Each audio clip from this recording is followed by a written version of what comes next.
Let me start this episode with something uncomfortable. A lot of what's happening in Africa right now is being driven by people who will never pay for it when it goes wrong. Not with their land, not with their money, not with their safety.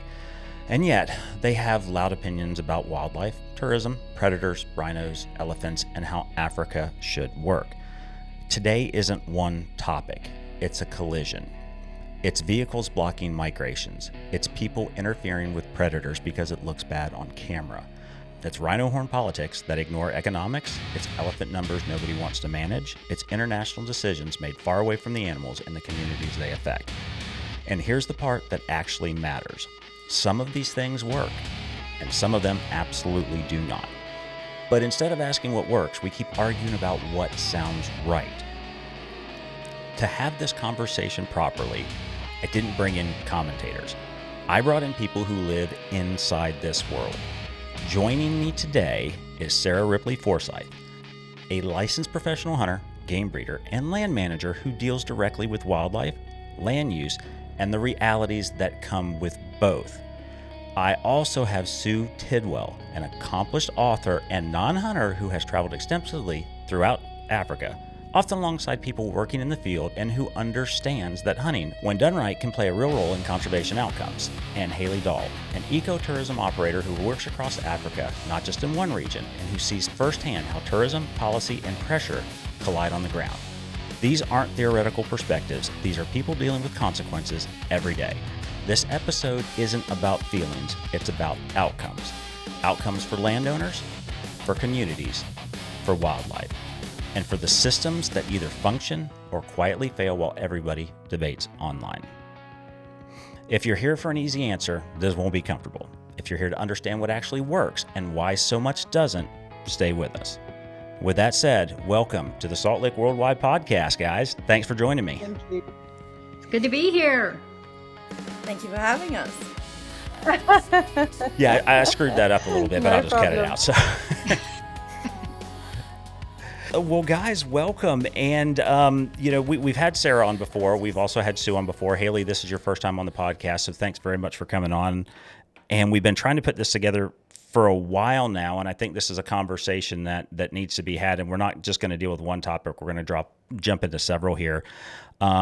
But, just off the bat, if you would, we just do a brief introduction? Let's start with Sue. Can you just kind of give people that might not have seen you in a previous podcast or are familiar with your work, can you just give a brief introduction?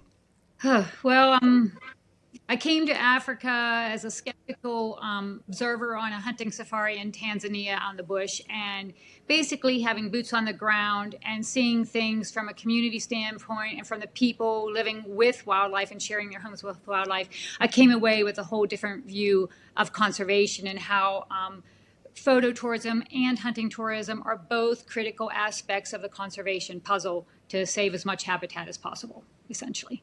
Well, And I wrote the book Cries of the Savannah. I was going to say, you didn't plug your book at all there. Yeah, that adventure, I made a promise to our game scout that I would try to help people understand, and that promise evolved into my book Cries of the Savannah. So it's an adventure that kind of weaves in conservation as I came to understand it myself. Love it. Sarah, what about you? Give us a rundown.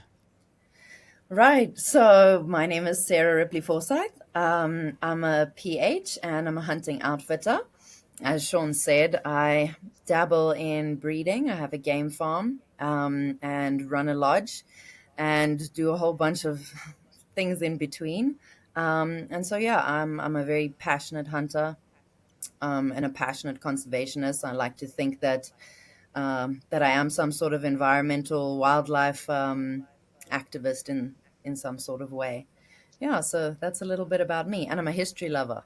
Perfect. Haley, what about you? Can you mind giving us a quick introduction? Absolutely. I'm Haley, and I'm a farmer's wife. I live in Zululand, South Africa, and we're about fourth generation Zululanders. We are farmers, and we have communities that live right next door to us. We have indigenous bush, so we've got some free-range wildlife, and I'm involved in conservation, in that I'm an honorary officer at Lefui Umfolozi Game Reserve, so quite boots on the ground when it comes to rhino poaching and wildlife crime, which I see on a monthly basis during my patrols. And that's taken me really into the world of tourism and wanting to do better. So that's where I'm finding myself now. But I've got my own little tourism company and really try to bring about the whole story about conservation tourism and sustainable tourism, because I've seen really the bad side of it as well. So that's me in a nutshell. That was fantastic. One of the things I see from my side, and I think it's important, the social media plays such a big part in what we do every day, right? We can't avoid it. Sarah, Sue, Haley, all of you guys, me, we kind of live there, so there's a part of our lives that is driven by social media. I think the however is, and my question is, and anybody can answer that you want, my looking in from outside, has social media, and I'm going to call it the Instagram conservation model, right? So everybody's, conservationist on Instagram. Does that actually improve conservation outcomes in Africa, or, does social media make it worse? Well, I think social media makes it worse as far as some hunters. They post disrespectful pictures, and you have to understand, you have to tell the whole story behind hunting. You can't just do what a lot of people call a grip and grin, because non-hunters do not understand that. They do not understand the smile behind the work, the effort, the time, the training, the money that went into harvesting an animal, and all that. So that's a long conversation, and I think in some ways that has really hurt. It has really hurt conservation, and the fact that anti-organizations who are against sustainable use, they can post a quick picture of a animal and gain everybody into their sites with some quick soundbite. But to understand the sustainable use of wildlife, it's a long story. It's a big conversation, and that's harder to get across on social media. That's my standpoint. But social media has those good things. That's how I met Haley. And everybody here, actually. And social media obviously does a lot of injustice. And most of the people that are commenting, well, I would say almost 90% of the people commenting have never even been to Africa and have absolutely no idea about what happens boots on the ground. They think they know even after one visit, and they then think that they are professionals and they can speak on Africa. And I think that's where there has been a lot of damage in social circles. I think really in boots on the ground circles, most Africans, general masses of people aren't really on all these social media posts anyway. So they're living out life as they know it, and that's where I find myself, our labor that we've got about 200 staff, mostly illiterate, and they're not really caught up in social media. So I think a lot is in the Western world and goes on in Western classrooms and boardrooms and keyboard warriors, etc. But I'm not so sure that it's really affecting too much on the ground in South Africa. I'm talking about South Africa. That's just my take. Sarah, you may have something different.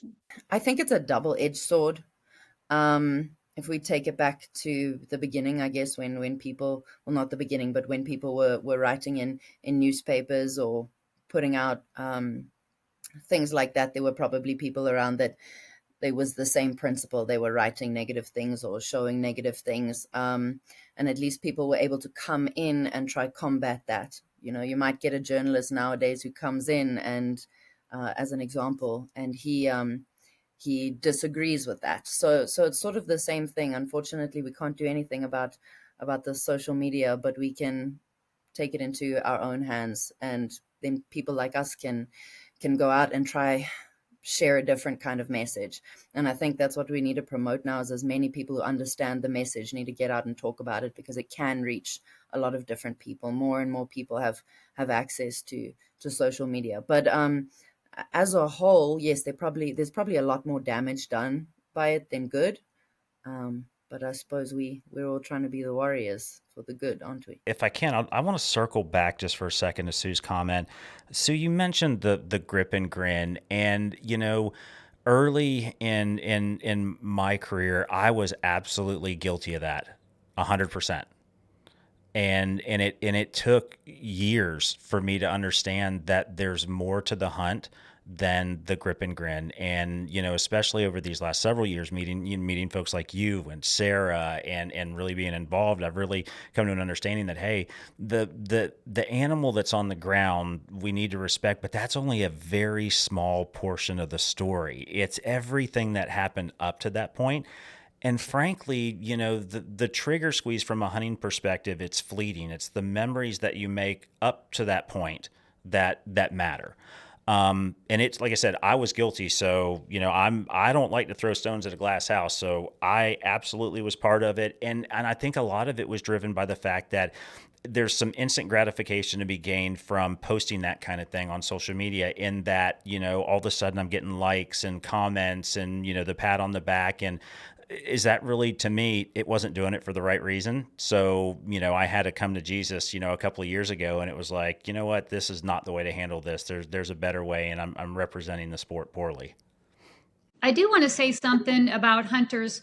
They're like any of us. They evolve over time, just like I've evolved over time, and we've all evolved as we grow and learn. So hunters might start out as a young hunter, more excited just about the hunt, and as you get older, you evolve into understanding the bigger picture of it and everything else. So hunters are just like humans. They evolve with the rest of us. So, and I think that's kind of like what you're talking about. Hunters feel they have the right to post that, and I get that to a point. And I don't think some of them post it to be harmful, but it just takes some that knowledge, or that coming, like you said, come to Jesus moment, basically, to realize that it could be doing more harm than good. I agree with you. South Africa does have a hunting culture. We've all accepted it, grown up with it. And so it is just part of who we are and what we do. We're big meat eaters, and we understand, most of us, where that comes from. I think it's just the new modern generation, I suppose, that are growing up in cities that are a bit disconnected from it. And I think 2 or 3 of those photographs flashing around definitely does cause a bit of a ripple effect, for sure. So people that might have completely embraced it suddenly look at it and they start to judge hunting, and they start to judge hunters, and they start to make it more about those people, those kind of people that do those things. And so then it just puts everything, and it just throws the baby out with the bathwater, instead of saying, right, we don't like to see this, but these are the realities. This is what happens. We need to eat. We do have sport hunting. It's part of our constitution. We voted the people in. It is who we are. It's just the more disconnected city dwellers that are fueling all of that. And I think when they see something online, there's a little bit more campfire talk now, or sitting around a barbecue chatting about, oh, you see what they're doing, So unfortunately, it is having a bit of effect from that point.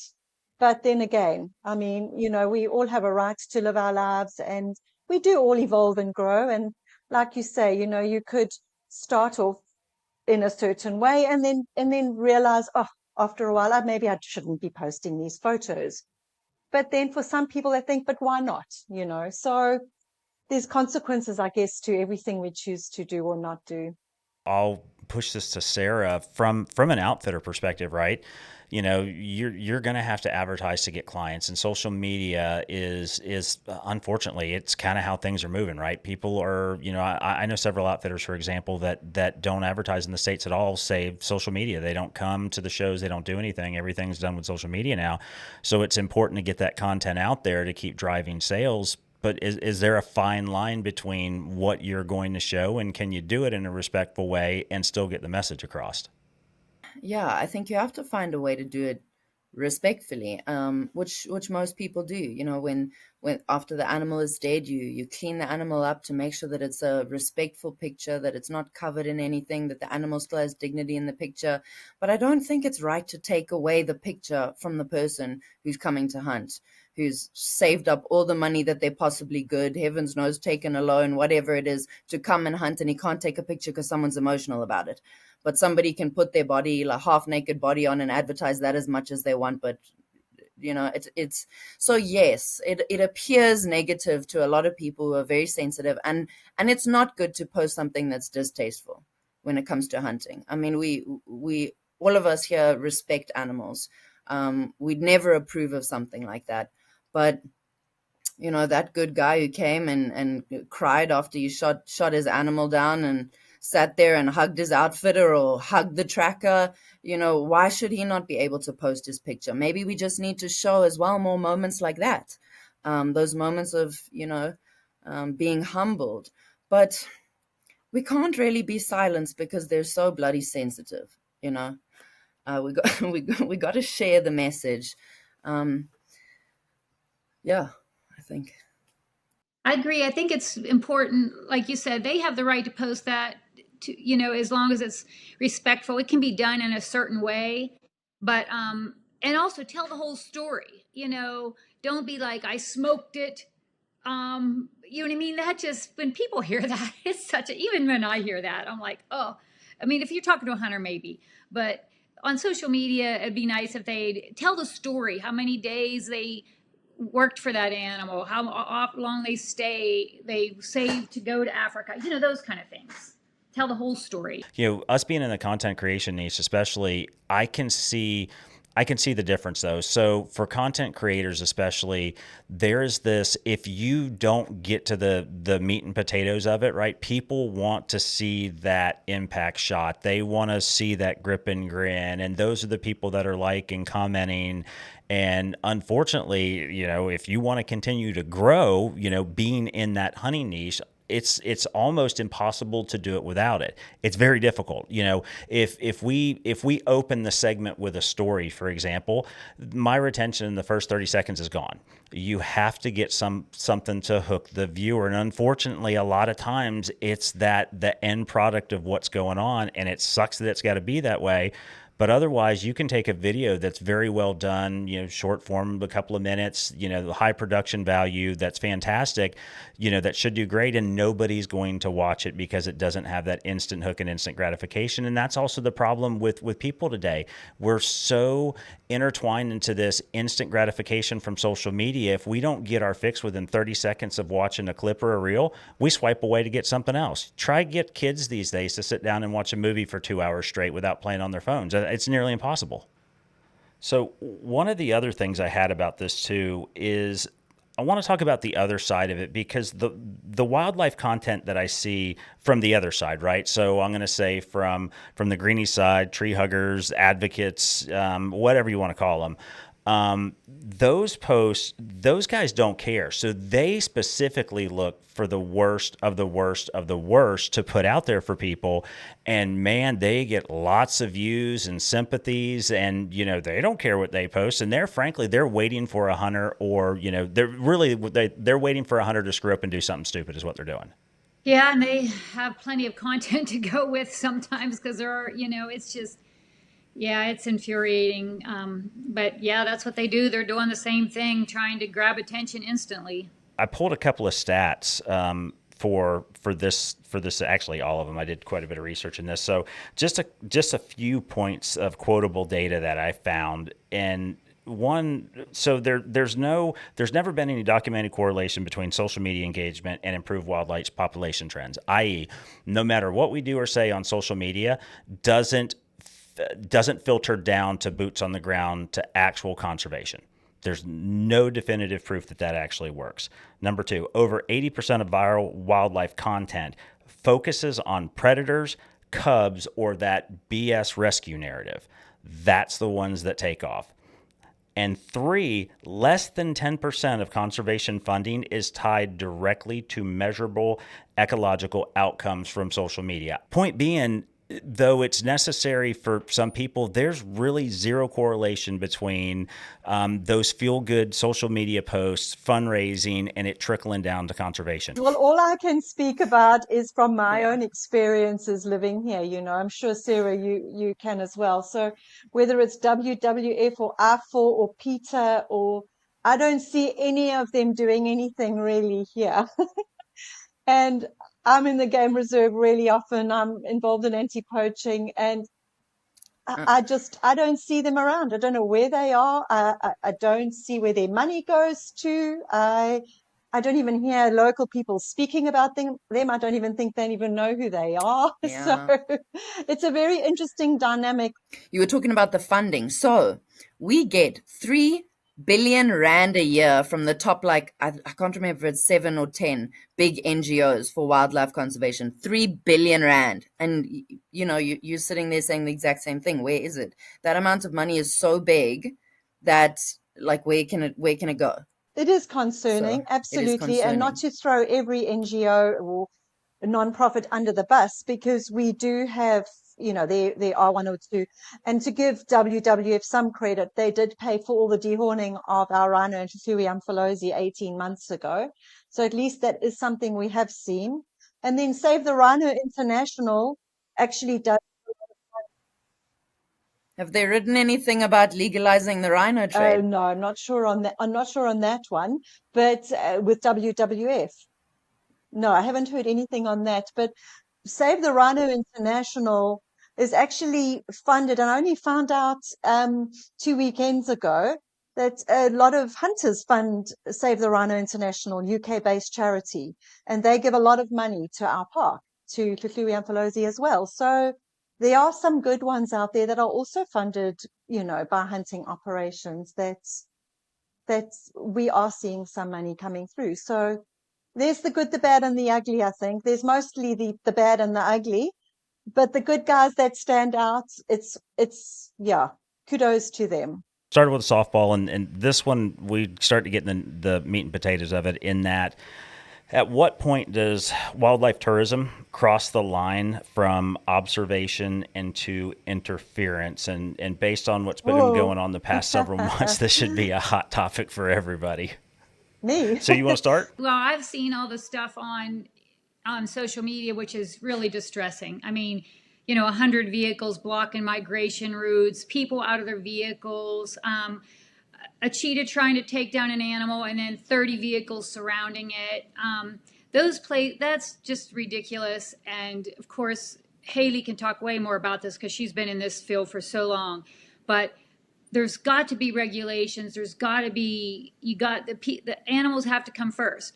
But on the other side of that, you also have a group of people on social media that get rid of tourists. They shouldn't be there at all. They want to end tourism. And of course, those people probably have never been to Africa, but they have no idea how important tourism is. Photo tourism and hunting tourism. We need both to protect as much habitat as possible. So it's kind of like she said before, you can't throw out the baby with the bathwater. You can't just end tourism. You just have to make it responsible and not let that kind of stuff happen. And that whole Masai Mara, the Ritz-Carlton being built on the migration route, to me is a travesty. But now I'll let somebody else talk. Yeah. I think it's absolutely horrific what's going on in photographic tourism. And it's one of the reasons that got me actually into opening my own company and offering conservation through tourism, more educational kind of sustainable tourism, is because of what I see of what happens here on the ground. And it's shocking. I was in Tanzania 2 years ago, and I couldn't believe what I was witnessing there, with the vehicles and people rushing to the banks and vehicles and stopping, cutting the migration off. There've been many moments that I've really just broken down and cried, because you just can't believe what you're seeing. And what you see on social media is half of it. If you're in it and you're actually driving around in those vehicles and you see what they get up to, it's just absolutely horrific. So, because conservation is my first love and what I've always enjoyed and been involved in my whole adult life, seeing the bad in it has really pushed me into going into a business, opening it up and doing it with as much of a sustainable, low footprint as what I possibly can, offering immersive type of travel, because I think that people coming from overseas, visiting Africa, are just getting absolutely ripped off.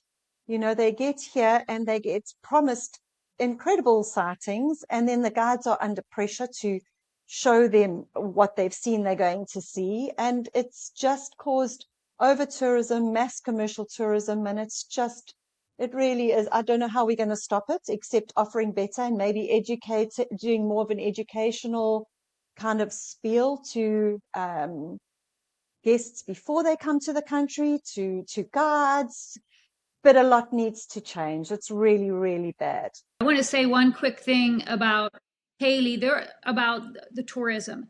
There are ways to do it that it does not look like the Serengeti. Like Haley knows the places that can go that are, people need to learn there are so many parks that you don't have to go to those main ones. Even in Tanzania, I think there's 29 parks. Only 5 of them are even profitable because nobody goes to the other ones. So, there's just a lot of parks and a lot in South Africa that people can do, or in every nation, that are a little bit more off the beaten path. You might have to drive a few more hours further, but then you're not going to have every place up to Haley took me.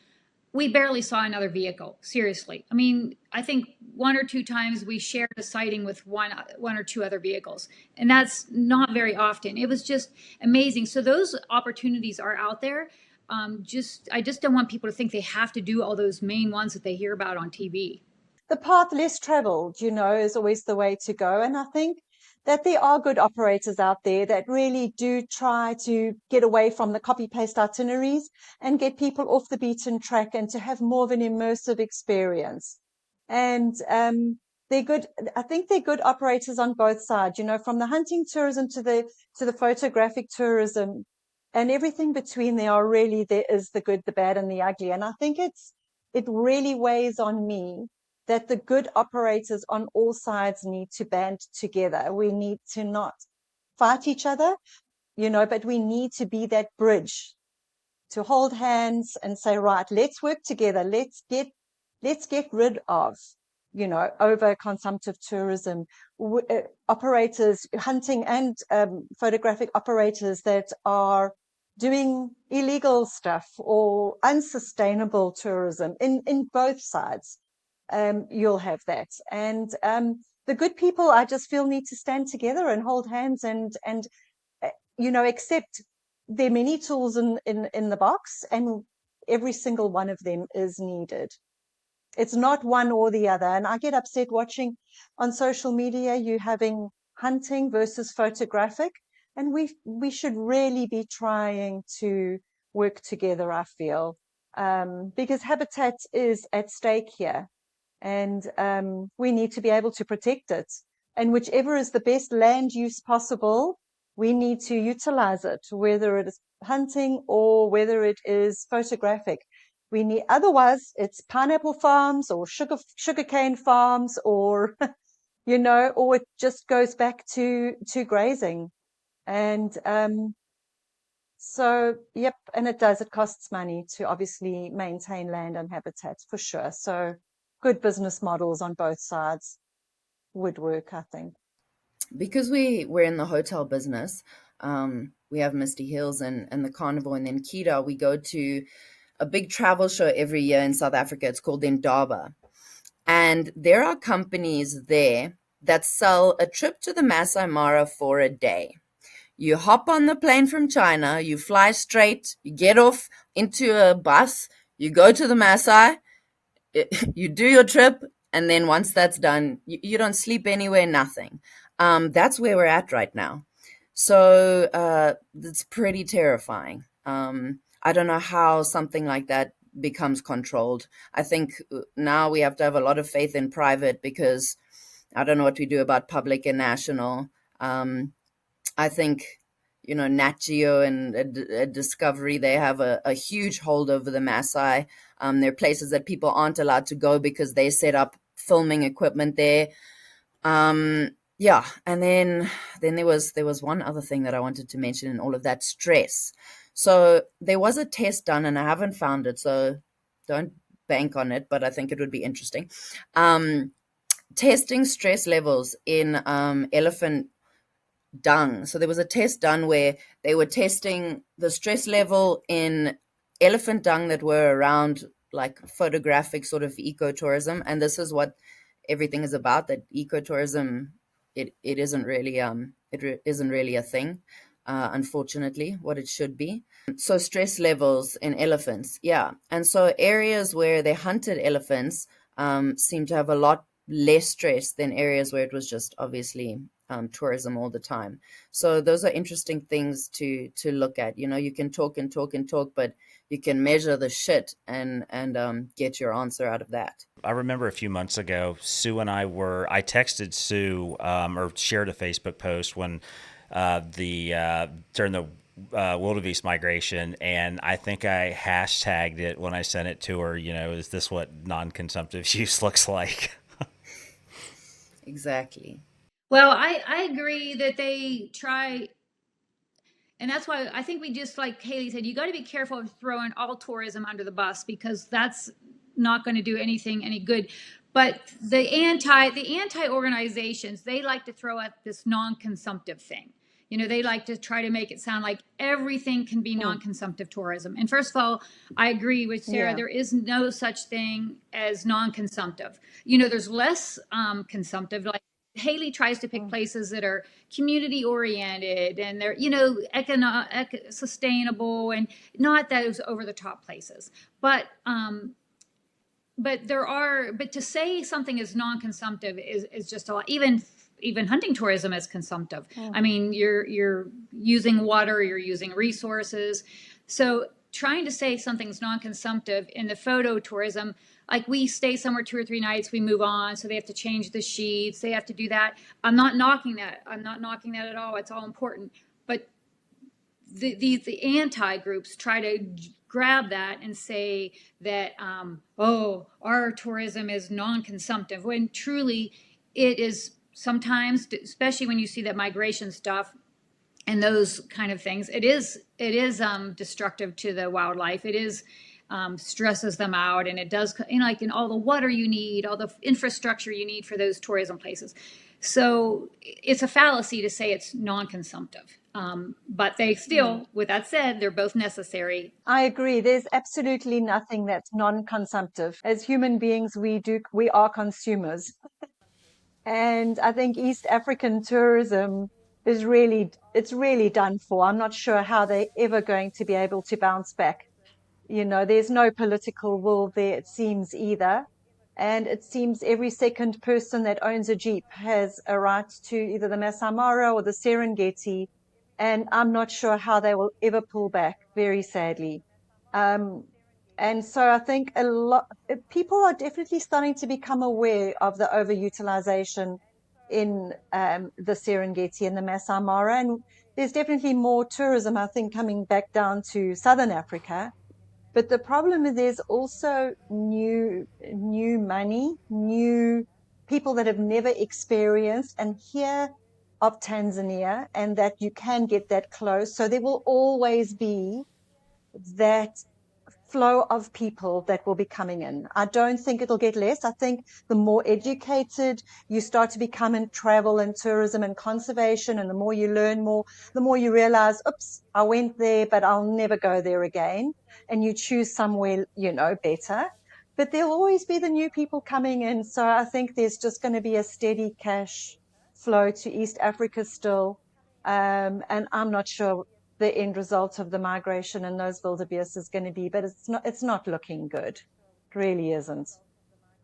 And I think Southern Africa needs to learn from East Africa. We cannot go down the same path. So then let's dive into this more. So then the blocking wildebeest migrations for tourism photos, is that more damaging than regulated hunting, or is hunting worse than messing with the migration? Of course, hunting tourism is better. I agree, because hunting tourism, where it works, and again, it doesn't work everywhere, but it works great in remote areas and places that have tsetse flies and places that don't have the wildlife tourists expect to see. But hunting tourism uses less resources, as far as, because the hunters usually stay somewhere 2 or 3 weeks, they're not moving around. There's so few vehicles. Like when we were in Niassa, there was 2 vehicles and 1.25 million acres of Niassa wilderness. So we had 2 vehicles in that whole amount of time. It's way less hard on wildlife. Yeah. Definitely. Definitely. I think that it's a case of not trying to convince the antis that hunting is good, but actually stating that it is. It is a science. It's good. It works. Not even kind of leaving it open to debate, if you know what I mean. It's a fact. Whereas I think if one tries to say this or that, it leaves it open to debate, like there's a question mark over it. Whereas we know hunting is a science. We know it works. We know it protects land, and it protects habitat. And, that's it. You don't have to accept it if you don't want to, but that is a fact. So, and I think that's the kind of thing that needs to be drummed back to people. Not this versus this, but hunting does work, It's a fact. Look at South Africa, look at Southern Africa, look at our wildlife populations, and we've had a very strong hunting model for forever. And people still choose to fly here and come and see our wildlife. Why? Because there is so much of it. And we're built on a strong hunting foundation in South Africa. Sarah, you had something there. Yeah, she said it, 86% of wildlife is now found on private land, and that's specifically because of the conservation model of hunting. Going and ruining a mass migration because you want to take pictures is, like Haley said, it's not an or thing. That's destructive, and that's terrible, and hunting is the answer to protecting our animals. Yeah, hunting, allowing trade, and regulating trade. So you made mention of the cheetah situation that happened recently, and I believe it was a hyena was chasing a cheetah cub, and it actually cornered the cub, and maybe actually already had it in its mouth, and then all these baki swarmed it, and the cheetah cub was able to get away. So the question is then, is human intervention in a predator prey event ethical, or is it just sabotage? Oh boy. I think we need to let nature run its course, as hard as that is to watch sometimes. And especially, I know it's hard for cheetahs though, because cheetahs are a really susceptible population. So it's, we're geared to want to help them more. But yeah, that's a tough one. I just think we need to let nature take its course, and we need to try not to interfere. Absolutely, but, I agree. We can't interfere with things like that. I completely agree with Sue. I think I'll even give you a bit of a very horrible example to spice up the conversation. In terms of just letting things be. So on my farm, it sounds really terrible. You can make your decision if I'm a terrible person or not. But on my farm, if there's a baby, a lamb or a calf, and something's wrong with it, I'll not take it and look after it, really, and I won't put it out of its misery. And that is because if I do that, I'll have a strong calf taken by a predator rather than just having a weak calf taken by a predator, which I might lose anyway. And that's a tough decision to make. You see a baby struggling or limping, and you have to make the decision, am I gonna let something else that's probably healthier and probably more fit to survive in future die because I want to be kind here? Yeah, so tough decisions that you have to leave. Boy, that would be a tough one. I never really thought of it from a game farm situation, but that would be it's a tough one, eh? But what are you going to do? The predators are going to come and they're going to eat your lambs. So you make the decision, it's not easy. It's absolutely, it's not easy. No, I agree. No. I agree as well with letting nature be, for sure. And don't think you're a bad person at all for doing that. And I think it's good to make these very practical, pragmatic decisions as well. You know, this is what you need to do, and that's what you need to do. But I think, yeah, we Absolutely. don't. We don't live in a Exactly. butterfly So world. I hear you, Sarah. And I think Haley really touched on something. Make a pragmatic decision, because too often, and that's what happens in this whole world, is these decisions are made on emotions. They're not made Yeah. on real life pragmatism, real life, what really works. So I think that is a key word. We got to put emotions aside sometimes and do what is right. I found a quote while I was putting the show notes together for this, and this specific topic came up, and I'm like, man, this is really good. It said that mortality is tragic, but it's natural. Unfortunately, It sucks, but it's part of life, and we can't interfere. Now that's interesting. Can I butt in? Can I stop you? Are you sure? Okay, so now I'm gonna say, right now we're letting nature take its course, and I just told you what I told you, but I will not. I try my best to avoid nature taking its course when a predator comes. So that is also an interesting thing. So then I don't let nature take its course. I try get rid of that thing as fast as possible and try protect my herd as much as possible. I think when we speak about the wild and nature like this, and letting nature take its course and conservation, etc., it also depends, I suppose. You know, in South Africa, we mostly game ranching, and that's the conservation model that works here. And there are things that you got to be pragmatic. You got to do what you've got to do, etc.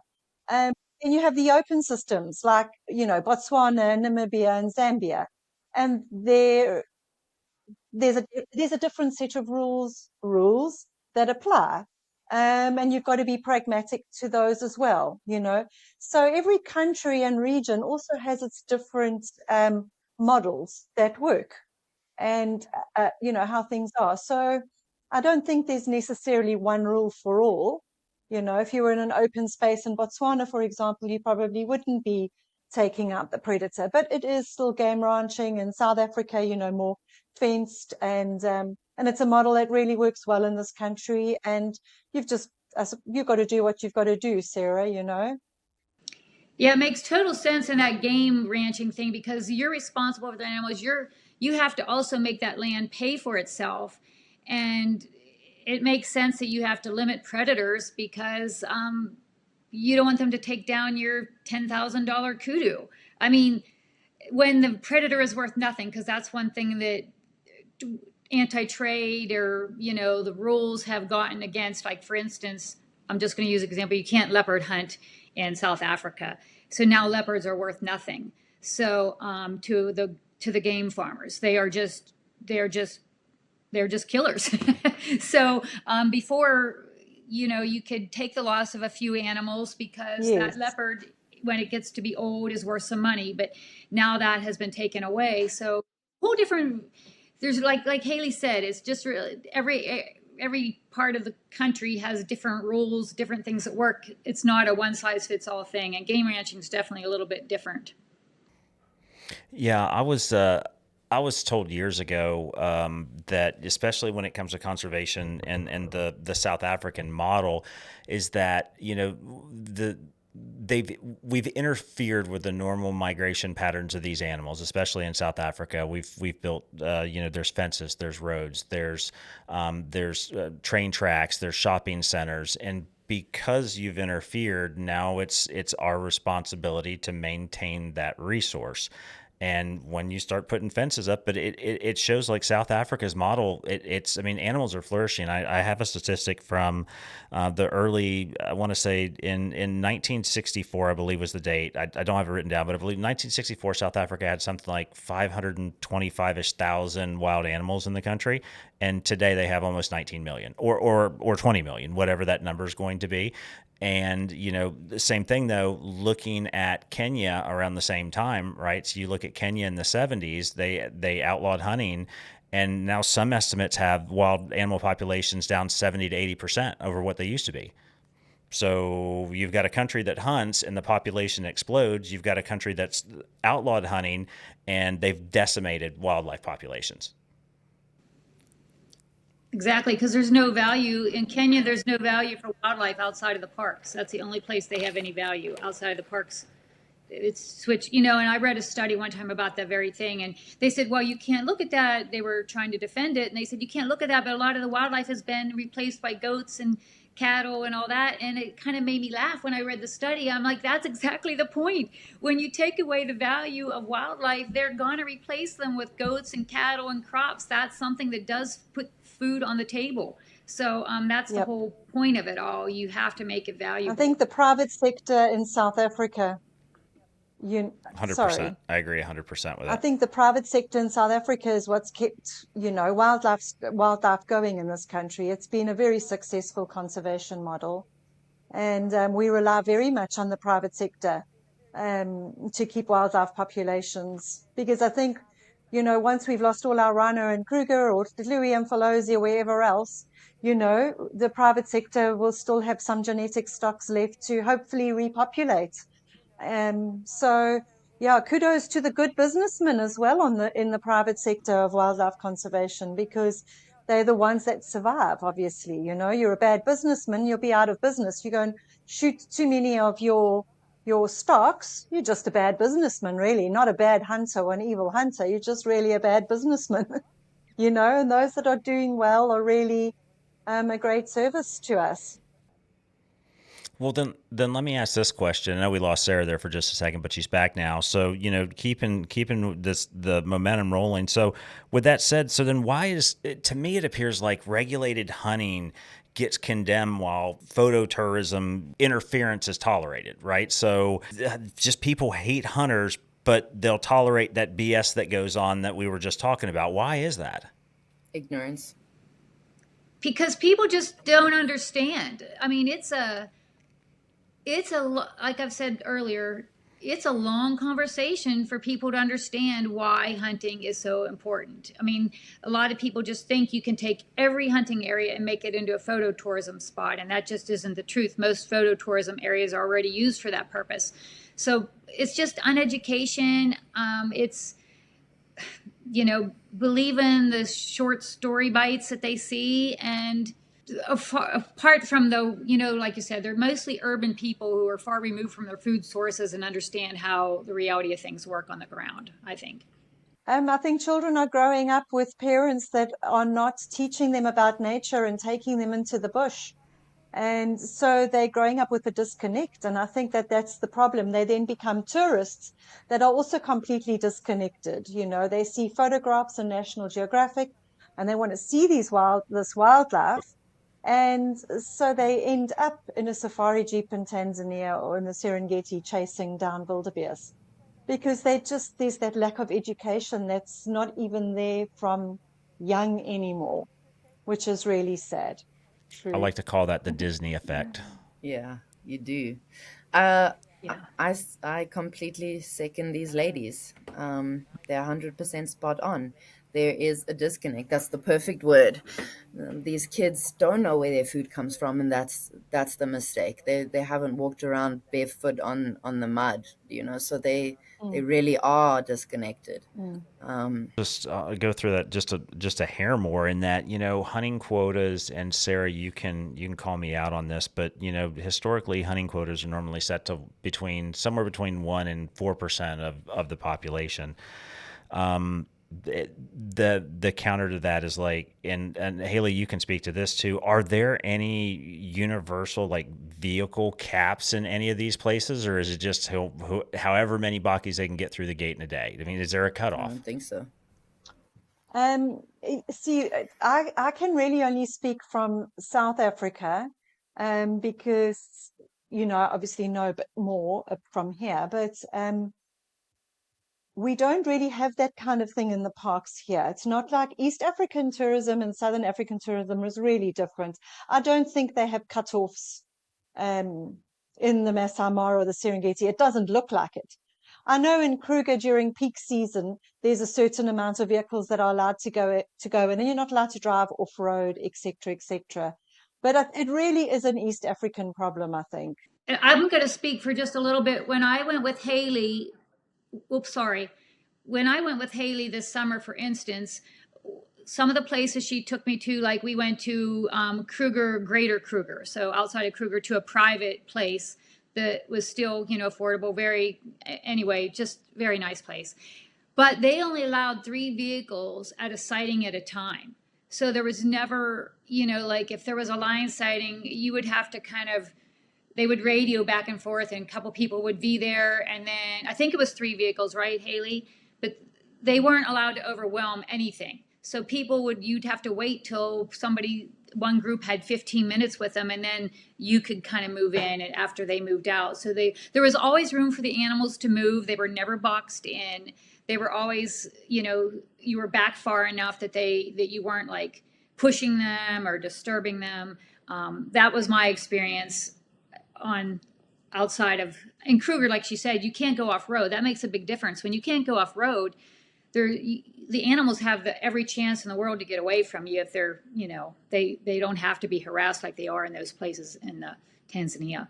Well, closing this segment out, not in its entirety, just for sake of keeping this thing moving around, because we're going to go down a rabbit hole and be here for 7 hours if we don't move. But anything else on that? So we spent a bunch of time talking about tourism, photo tourism, intervention, a little bit on hunting. Is there anything else anybody wants to add? Because I really want to get into this rhino thing while we've got everybody, because that's a hot button topic right now. Let's go. And I'm going to start with, in the recent CITES ruling, did they make the wrong decision? I'll let Sarah start. I know she's passionate about this. Go, Sarah. We're all very passionate about it. Yeah, they did, I think, personally. So Namibia brought forward the proposal to move rhino from Appendix 1 to Appendix 2. And Namibia has done an amazing job recovering their rhino population. In fact, rhino do not meet the criteria in Namibia to be listed anyway.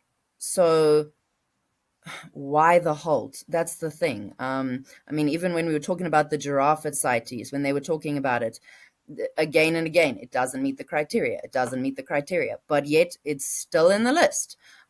So yeah, I don't believe that it was the right decision. I have some notes here. Can I read them for you? So 77% of Namibia's white rhinos are on privately owned farms. And that the entire cost of those rhinos is obviously on the landowner, the management, the protection, the security. And so by not allowing, we all know this here, but by not allowing legal trade in rhino horn, right, one that's traceable, from the beginning to the end, by not allowing that trade, you are not allowing that's 70%, 77%, to not be rewarded, but to not even recover the costs. And as we were all talking about before, it's the economic value of the animal that's going to keep it going. I want to do a little video, but the majority of the auctions that I've been to in the past 2 years, an impala or an antelope has sold for more than a rhino mother and her calf. And if that doesn't make people cry, I don't know what to say. It's like, sorry, I'm going to swing back to WWF, Haley, but it's like WWF going in and cutting off horns. Okay, that's not a private reserve, right? So that's a public reserve, but you could still make money out of it. But for me, it would be a bigger message of conservation and support for WWF if they actually stood up and they said, no, it's time to legalize rhino horn, not just, oh no, we got to keep dehorning. There's still a few inches left in the head and they'll chop off the head for that few inches. So dehorning does really not much. People need to be able to make money to be able to look after their rhinos. It really is as simple as that. If I hand you a rock, are you going to take it home and look after it forever? Hey guys, if I go and pick up a rock outside and I give it to you? No. But if I gave you a diamond, would you hold on to that stone? our rhino are worth more dead than they are alive today. And that's where we sit. And Kruger National Park, so around 2010, there was a big stop in the legal trade because, well, it was actually because we needed to improve our image for the 2010 World Cup, is what we've been told. So somebody went around and basically said, we're gonna put this in law straight after the World Cup. We're gonna take it out again so that everybody thinks we're good and we don't allow rhino horn trade. And it's really devastated our populations. In the Kruger National Park alone, around about 2011, there were I think an estimated like 8 to 10,000 rhino, and by 2020, we're sitting at just over 2,000 rhino in the Kruger. So I mean, you're looking at more than a 6,000 rhino dead, decline in 9 years, which is really tragic. So people who say, no, we're going to do this experiment, I mean, surely the death of just in the Kruger National Park for the past 10 years is enough of an experience for you. So no, we should be able to trade them in places where the numbers are right. Because people who are trying to protect rhino are now actually just being punished for it. And there's only so long people are going to keep feeding them and getting nothing out of them. I was fortunate to go to Rockwood Conservation this summer, where they have 450 rhinos. And it was an amazing thing. And some people are going to, not like their model or whatever. But, when you see the passion that they and the entire staff and the money and just what it goes into protecting those animals, it is incredible. The dedication, the passion they have. And he put after he lost a rhino, Vicus lost a rhino 12 years ago, he put in all these things that cost millions of dollars a year. And he hasn't lost a rhino since. But and he brings them into intensive zones during the day and then lets them go out into the he has 32,000 acres there. But anyway, I can see and luckily he is using sustainable use of wildlife, of other species. He changed the cattle farm into a game farm, so he's using that to help pay for these rhinos. But you can see these regular landowners or any landowner it costs so much to keep them protected. It's just frustrating to see that the only people getting rich are the criminals and black market people. And not saying they get rich, they would probably just put it back into conservation and buy more land and everything. So, but it'll be interesting to hear Haley's perspective too, because she works with rhinos on Imifalosi. So, so there's always two sides to everything. But yeah, it does. I feel bad for the game farmers, and it worries me how long they can keep going if things don't change. The rhino horn trade debate has raged on for many, many, many years now. And I kind of dipped in and dipped out of it because I soon realized on both sides, from not anecdotal stories, but from both sides, listening to economists speaking about trade trends, whether it was diamonds or gold or whatever, and then relating it back to rhino horn, that yes, no, there's just as many as what there were economists for, there are economists against. So I kind of just do it on a practical note now in terms of, protecting rhino, and that I do anti-poaching patrols and listening for gunshots and reporting in any kind of things that I see or just look out of place in the park at the time. And yeah, we've come across some unfortunate scenarios, but just in all that time, in my time as an honorary ranger there, and speaking to the section rangers that are there and speaking to other people that are boots on the ground as well, we're all kind of in the same boat. None of us are definitively going to say, yes, we should trade, or no, we shouldn't. Everybody's got, well, maybe this, maybe that. We just don't know, there's just been a lot of I've just realized over the years that it's such a complex scenario that there's just absolutely no simple answer to it. So I completely get the private land and private owners needing to look after their rhino, without a doubt. I completely see that.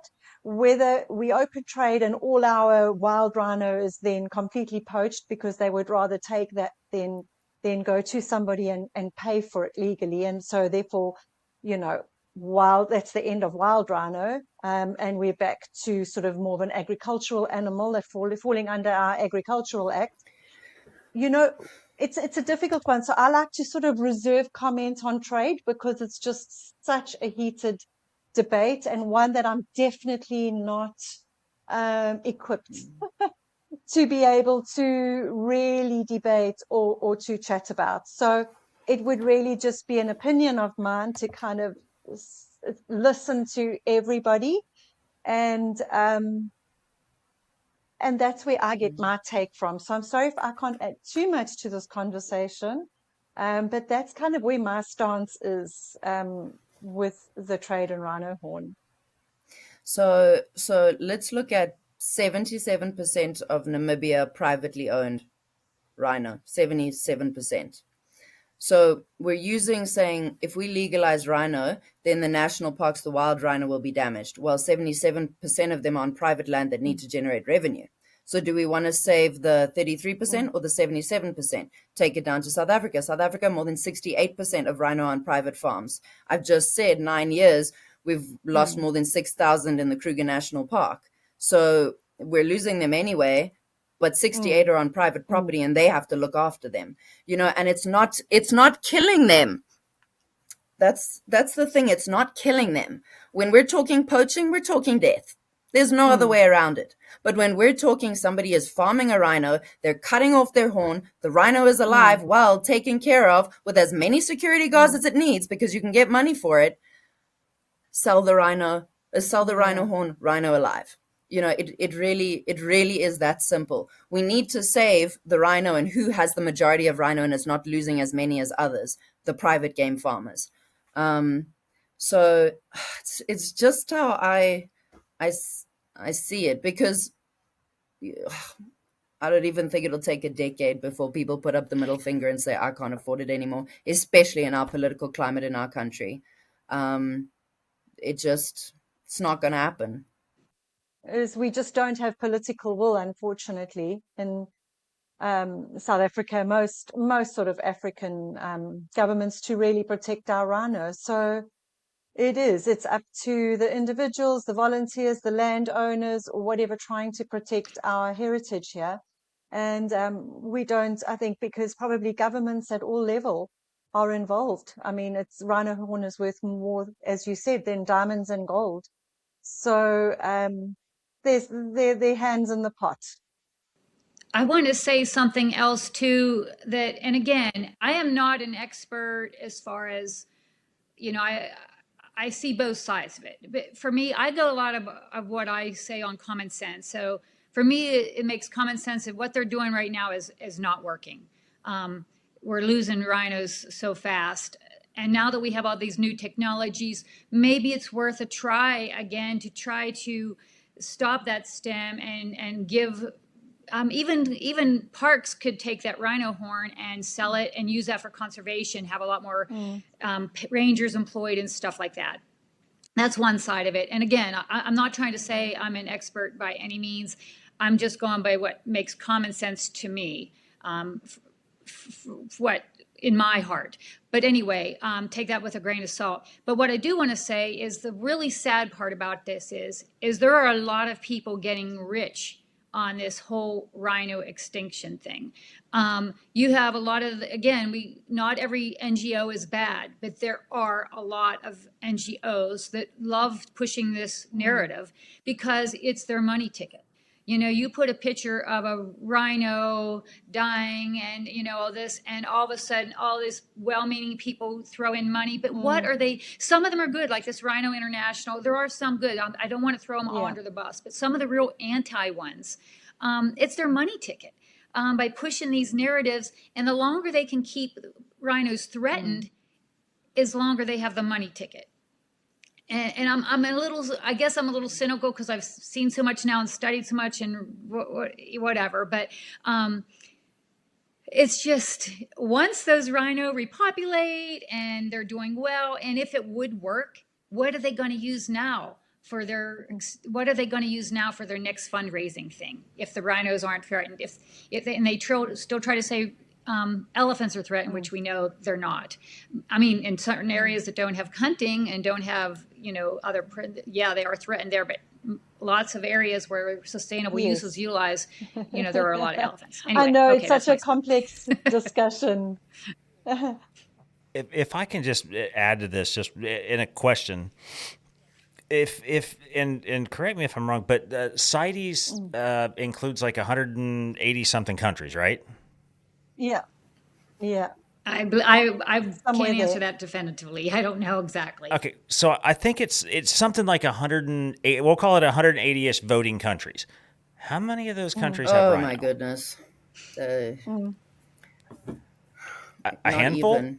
So, and I'm not a member of CITES, but it seems to me that the people that are making decisions about rhinos should be the people that actually. So let me tell rhinos. you at CITES who said yes and who said no. Countries. So for Namibia to open up trade. So in Southern Africa, we have 92% of the world's rhino population. Southern Africa. Okay. But now everybody else gets to decide. So Japan, Eswatini, Zimbabwe, Tanzania, Rwanda, China, and Kazakhstan, they agreed with the proposal to move the rhino onto Appendix 2. The European Union said, well done, but they said they don't want to vote yes because it could ultimately cause to the opening up of rhino trade. So there you're telling me if it ultimately caused to it, it would mean that it was based off something that was successful. So you're not going to try just in case it's successful and it opens up the larger part. The US said that they don't approve of it either. Senegal said they don't, and somebody else as well. So the US and the European Union and the West had something to say about our 92% of the rhino. Yeah. It's just interesting. That's all. So Namibia could have at least been a case study for us. I don't know if you guys have ever seen that what do you call it? The little cartoon of all the tribal members sitting around a fire somewhere in Africa. And then the caption says, deciding the management of white-tailed deer population in America. Yeah. You know what I mean? So it's the same thing. What are we doing as Westerners trying to tell the African nations how to manage their wildlife? That's true. Well, that's a topic all in and of itself too that we were definitely going to get to. But that's a perfect example, right? That's a problem. We Western civilization from an African perspective. Who the fuck are we? And pardon my French, to tell any Africa country what to do. I mean, I'm allowed to have an opinion because I spend a lot of time and money there, but I can't tell them what to do with the population. Especially if the results have been successful. You might be able to say something if everything's a disaster, but when the results are successful and you say no, it's concerning. Kimberly, just had a vote a couple months ago. And, so Kimberly says, yeah, let's do it. But then CITES says, no. So which one's it going to be? Once again, you've got Africans making decisions about their animals, and 180 plus other countries get to weigh in on how it's done from an international perspective. I think it's horseshit. Yeah, because that Kimberly decision, I mean, I'm not an expert on it, but that was revolving rockwood. And what that was going to allow them to do, because they were designated a conservation place, which means all the money would go right back into conservation. They wanted to buy more land. They wanted to, to pay for the rhinos. It wasn't being like a profit type thing. But yeah, I think it got shot down again. I can't really speak for that exactly now, but that's what that was kind of about. So I've got a stat here, and I don't know, and you guys can tell me how what's the reality of it. So I've got rhino protection cost annually somewhere around $40,000 US per animal. I can definitely imagine. $40,000 to protect a single rhino. Let alone feed it. Yeah, I can believe it after Yeah. being on Rockwood and seeing what it takes them to keep those And rhinos then if you need to do a safe. vet check. I mean, you're talking high tech, you're talking people on the ground, you're talking horseback riders, motorcycle riders. Yeah, it's It is. Where they get the money from to do that. So, well, yeah, and like Rockwood, for example, Rockwood, Vicus has opened up hunting, right? So they've converted the cattle ranch, so now it is a game farm, and it has been for several years now, and they're doing a really good job. And that place is beautiful, by the way. It's very much 5-star, and they do a great job with it. But still, it takes a lot of money, right? I mean, you've got to sell a lot of hunts to fund 450. And should he rhino. not be rewarded? That's Shouldn't not he be one, that's rewarded not for the two. work that he's been doing? Why should he be being punished and struggling to look after his rhino instead of being able to give them everything they could want? Any kind of green lucerne that costs as much as it could and bring it in from anywhere. I mean, people would do that. And yes, I think it's important that it goes into conservation.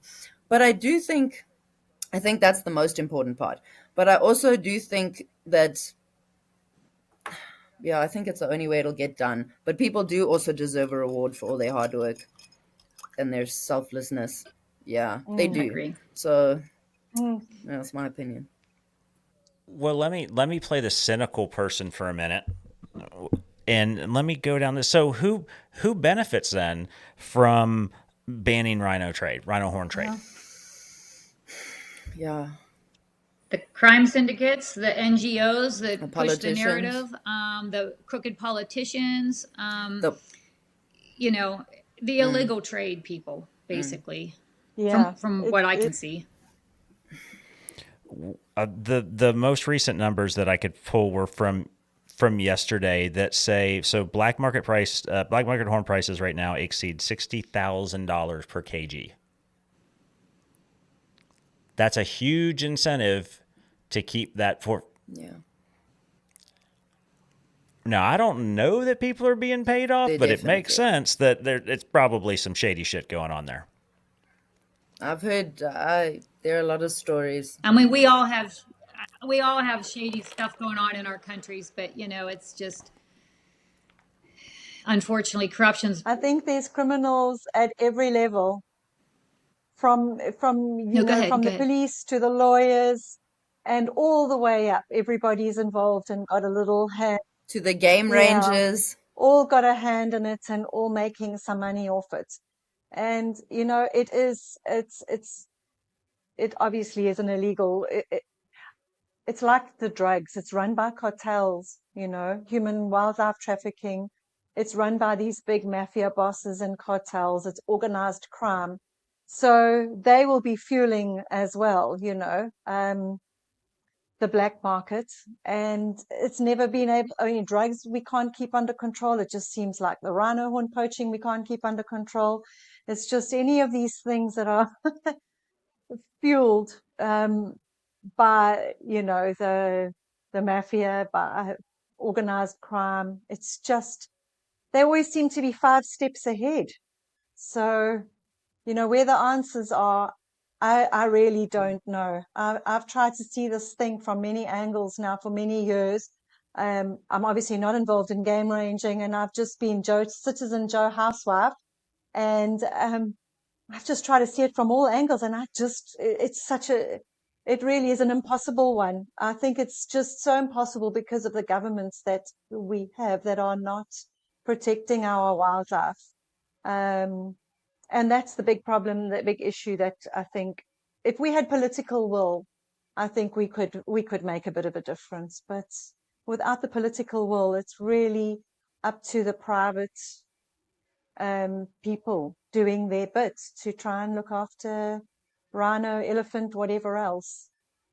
So it is an uphill battle. But unfortunately, people in the political sphere are also uninformed and uneducated, which is also a problem. I'll go back. You guys made mention already too, and I just want to circle back around since we're already circling the wagons here. But we talked about the NGOs earlier, right? So the cynical Sean says, "Well, man, these NGOs, they're raising millions of dollars annually, right? What happens if if all of a sudden it's legalized? What happens to those people? Like you already said." Man, those CEOs are making bank right now too. There's a lot of incentive for that not to go through. Born Free and all those. I don't know what they do on the ground because practically we're not seeing where their billions or millions or whatever are going. But yet they're flying around in fancy helicopters and planes and 5-star hotels here, there, and everywhere. But boots on the ground, we're not seeing their money in conservation. So it's funding lifestyles in Europe and wherever else they live, but certainly not here. Big salary bills. Yeah. 5-star hotels. I heard something interesting. Exactly. I heard something interesting where I want to try get it out right. Someone said that this is exactly what they want. They want the rhino to go extinct so that there's even more value in their horns after they're gone.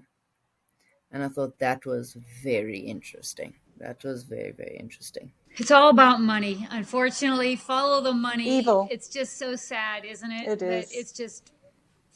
It's evil. Yeah. That's the word. That's Yeah. the word. Absolutely evil. Well, and remember, at the end of the day, bans don't kill demand, right? They just raise the stakes. If there's financial gain to be gotten, somebody's Absolutely. going to make sure that their I always checkbook like is to taken say care that of it's like a at the end of the day. firearm. It's exactly like a gun. A criminal will always get an illegal gun. If you stop people from being allowed to get a gun legally, then you put the guns in the bad hands and take the guns out of the good hands. It's just the way it is. There will always be something illegal. Enable people to protect themselves. Enable the rhino to have value to protect itself. Well, and I don't want to get too far down that tangent, but look what happened a couple of days ago in Australia. Australia's got some of the strictest gun laws in the world, and look what happened. And now instantly, right, the government wants to, we need new gun regulations because it's not working. Instead of blaming the terrorists, they're blaming the gun. It's just unbelievable to me. Yep. Yeah, that's the ass backwards thinking. But I mean, and so Rhino's just a part of it, right? We haven't even talked about the elephant side of things yet. That's also super. Sarah, you and I tried it a little bit offline a week or two ago about the elephant thing now, and kind of moving into that. So elephant populations now, and a lot of places in parts of Africa are exceeding carrying capacity. And, most recently, there's a lot of reserves in South Africa where they just can't, keep up with the elephant. But then there's other countries too entirely, that have a drought and they, you're getting tens of thousands of animals die off because the land can't support the animals. What's your take on that? I love elephants. I mean, my heart just skips a beat every time I see them. I'm just in heaven. But I also understand that habitat can only take so many animals. Now, I'm not the one to say how many animals that is, but you can see a lot of habitat in places I've been, like in rural Zimbabwe, baobabs destroyed, laying on the ground. And supposedly they have 40,000 too many elephants there. I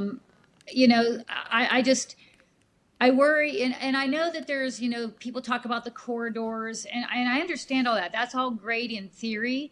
But until you get that set up, if you ever can, because how do you go back to that? How do you kick people off their homelands? How do you take down crops? How do you do that? And if you can do it, that's great. If we would take some of those billions from these NGOs that are doing that, take some of that and maybe create some of these corridors and give people an incentive to go somewhere else in a way that they want without forcing them, I would be all for that. But right now, I just don't see... I just do not want to see habitat totally destroyed and thousands of year old trees destroyed. And so that eventually the elephant population crashes in a horrific way. And some of those habitats aren't going to be replenished in a generation. This is going to take thousands of years. And they'll never, new baobab and new mapani trees, they can't grow if an elephant's constantly eating it as soon as it's seeded. So again, I'm not an expert in that. I've just seen some of the destruction, but again, I love elephants and I want to see elephants around for generation after generation. Well, I'm certainly no elephant management specialist. And then clearly, any animal that's in a fenced area needs to be managed, from a impala to a steenbok to an elephant to a lion, and to leave it would just be so cruel, because they would eat themselves out of their own homes and, die. It's just a long, awful death. So clearly, animals that are in fences need management, and that makes sense, I'm sure, to anybody that thinks logically and pragmatically. Yeah. How deep must I go? How long do I have?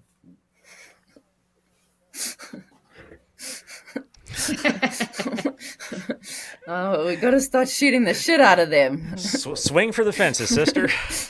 As a matter of urgency, we're in big trouble. Let me start with some politically more correct stuff, and then I'll move over and think if I'm going to say the rest of it. I always like to, so obviously, Sue and Haley, exactly the same thing is that in some areas there are unfortunately too many elephants. Well, not unfortunately, fortunately, because we've had a success story, but now we have to manage it. There are now too many elephants in a lot of places, and it is ruining the habitat for obviously not only them, but for every single other living creature, and tearing down ancient giants. So it is a tragedy. And I like to use the case study of Tsavo. So in the 1970s, Tsavo had an overpopulation of elephant. They had a 2-year drought. And they estimate anywhere between conservative numbers, 10,000 to 30,000 elephant death by starvation. And when you ask the media and NGOs, they said, no, it was a lack of water. But if you go and look at aerial photographs of that time, there are bodies of water all over the place. So it was starvation. At that time, where we're saying, let's just say 20. Let's say 20,000 elephant died of starvation in Tsavo National Park. That was one elephant to 55 hectares. Okay? In the Kruger National Park right now, let me pull up my numbers. It is one elephant to 36 hectares. So when the mass die-off happened, it was 1 to 55. Kruger National Park, 1 to 35. Madikwe, 1 to 31. That is horrendous, and it is just cruel. People are being very cruel and very greedy. We have to start shooting these elephants, otherwise everything is going to die. So yeah, it is very, very, very, very, very concerning. Then I also have a whole bunch of research, but I'm not sure if I should go into it because it is a little bit concerning, and I am going to put some people on the spot. But let me just tell you about growth rates, so then I can be politically correct and leave out some stuff, but I'll tell you about growth rates. So just to show you how the public is being misled, right? So Madikwe, they say that they have less than 1,700 elephants, right? They actually say they have like 1,200 elephants. And their, let me just find it. Right. So their growth rate was measured at 8.7%. So they actually should have 2,444 elephants as per their studied growth rate. So that's interesting. I don't know, but that's what they're saying. And they have also really fooled us with numbers from the Kruger National Park. So I don't know if I want to say his name. I don't know if I want to start it. Sean, how aggressive should I be? But you know me, I am full send 100% of the time. I don't give a shit. I'm not saying, but I'm saying there's obviously, he's in a cloud somewhere. Something with regards to elephant population. His name's there. When you talk about it, it comes to mind. So anyway, he said, who I can go through his whole, chronologically, I can go through his nice career. But he said that the growth rate in Kruger was 4.2% or less. We'll get into the fact that he stopped aerial counts in the Kruger National Park. But so they did like a little census in 2015, and they had an estimated just over 17,000 elephants. 2 years later, 2017, they had an estimate, let's say 22,000. And if that is true, he said the growth rate is 4.2%. That means the growth rate is actually 14.3%, which is a crazy difference. So they think there's actually about 55,000 elephant in the Kruger. When they started, their happy medium was 7,000 to 8,000, and they were taking off at least 600 every year. And then let me get to some of some of the stories, since we've already talked about his name. But I'm going to refer to my notes. Okay. So I got sent this amazing piece of research done by Mr. and it was very informative. Now, I'm just saying this is just some research that somebody has done and sent through, and so it could be interesting. You know, it might be interesting. So the International Fund for Animal Welfare. IFAW. Okay. So they started influencing SANS parks through a professor. Okay. But this is just the facts, okay? So in 2002, the Kruger National Park, okay, we're going to go through this chronology first. So in 2002, they wanted to start hunting culling elephant in the Kruger again. And when IFAW found out about it, they put a stop to it. And Prof said, let's put the science on the table as a way to say there's no scientific need to keep culling in the Kruger. And he did this in 2002. And this was sort of around the time where his ongoing payments started coming through from IFAW. So for Elephant Mega Population Initiative. So he started to get ongoing payments from them. Just saying. In 1994, the professor begun at SANS parks, and by 1995, Kruger halted the culling of elephant. So in 1994 he started, 1995 Kruger stopped culling elephant. Now Dr. comes onto stage and studied under from 1991 to 1997. In 97 he headed off to New Zealand. Obviously you know that, and then he returned in 2006. We're talking about Mr. And then by 2007 he was head of large mammal management in the Kruger. Okay. And guess what? In 2007, that was the last regular annual aerial count of elephant in the Kruger National Park. If this is their only measure of control, or probably the best measure of control, why would you stop counting? I just don't know. I don't know why you'd stop counting. Anyway, 2008, the a statement that it was just too difficult to count. So yeah, let's not bother at all. And then published sort of a study he did that's all nicely peer-reviewed, but that was sponsored by IFAW. And yeah, and so there's a lot more about it, but it's just a bit bizarre. So when I watch stuff that he talks about, he sort of says there's no real problem with an elephant overpopulation. It's just sort of, you know, thoughts and ideas, and we don't really have too many in the Kruger. There's not really much of a management problem. We have to adjust their environment for them and send them to different places. Give them stress in one area, send them to another area. Well, buddy, if there is in Madikwe or in Kruger. If in Kruger there's 36 hectares, how are you going to get them to another area that has trees in it? You're not. So I just think that there's weird connections there.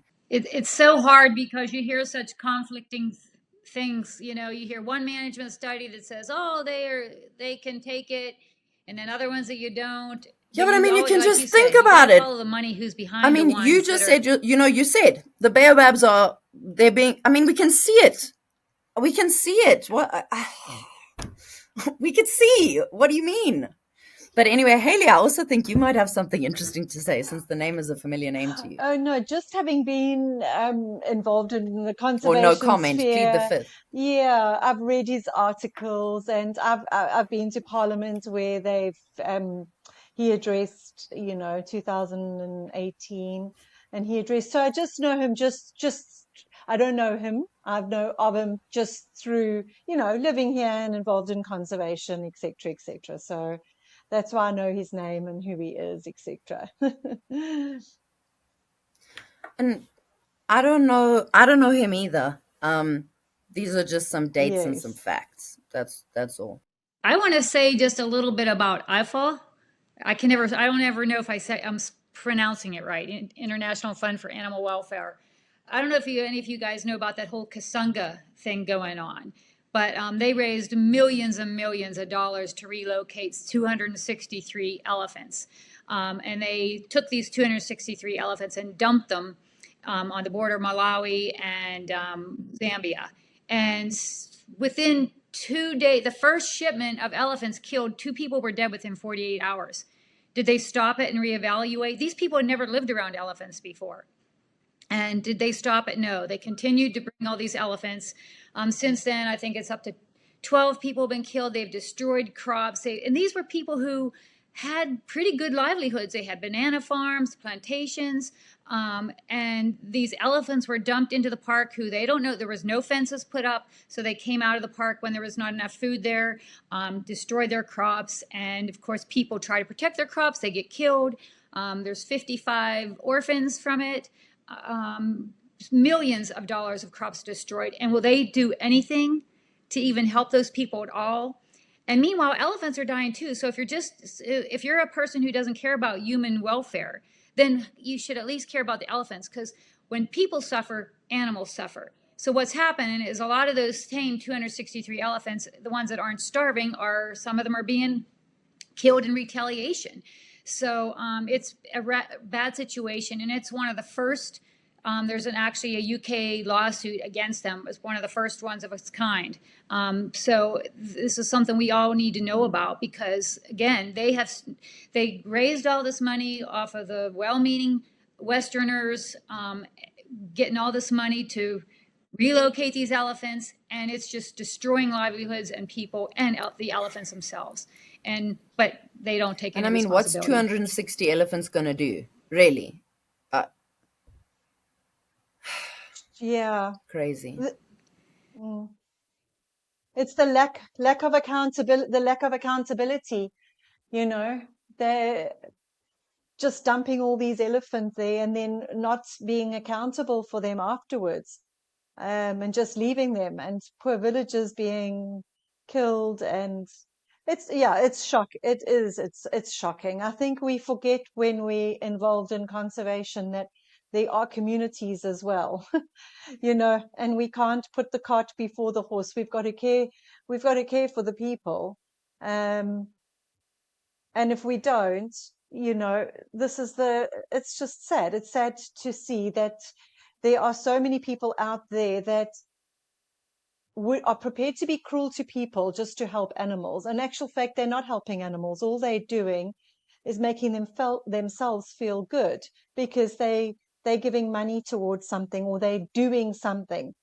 And actually what they are doing really is destroying the people and the animals and the habitats. So again, it's back to the NGOs that are just unaccountable, making money off, greed. And because people have soft spots for elephants, people donate readily. People have soft spot for lions, so people donate readily. All those big animals, people, it's a soft spot for people, and they are exploited by these NGOs, such as Born Free. And you can use their name. I don't mind. We can hear. Yeah. So So how much of that is we're I feel like we're going back again, to Western influence again.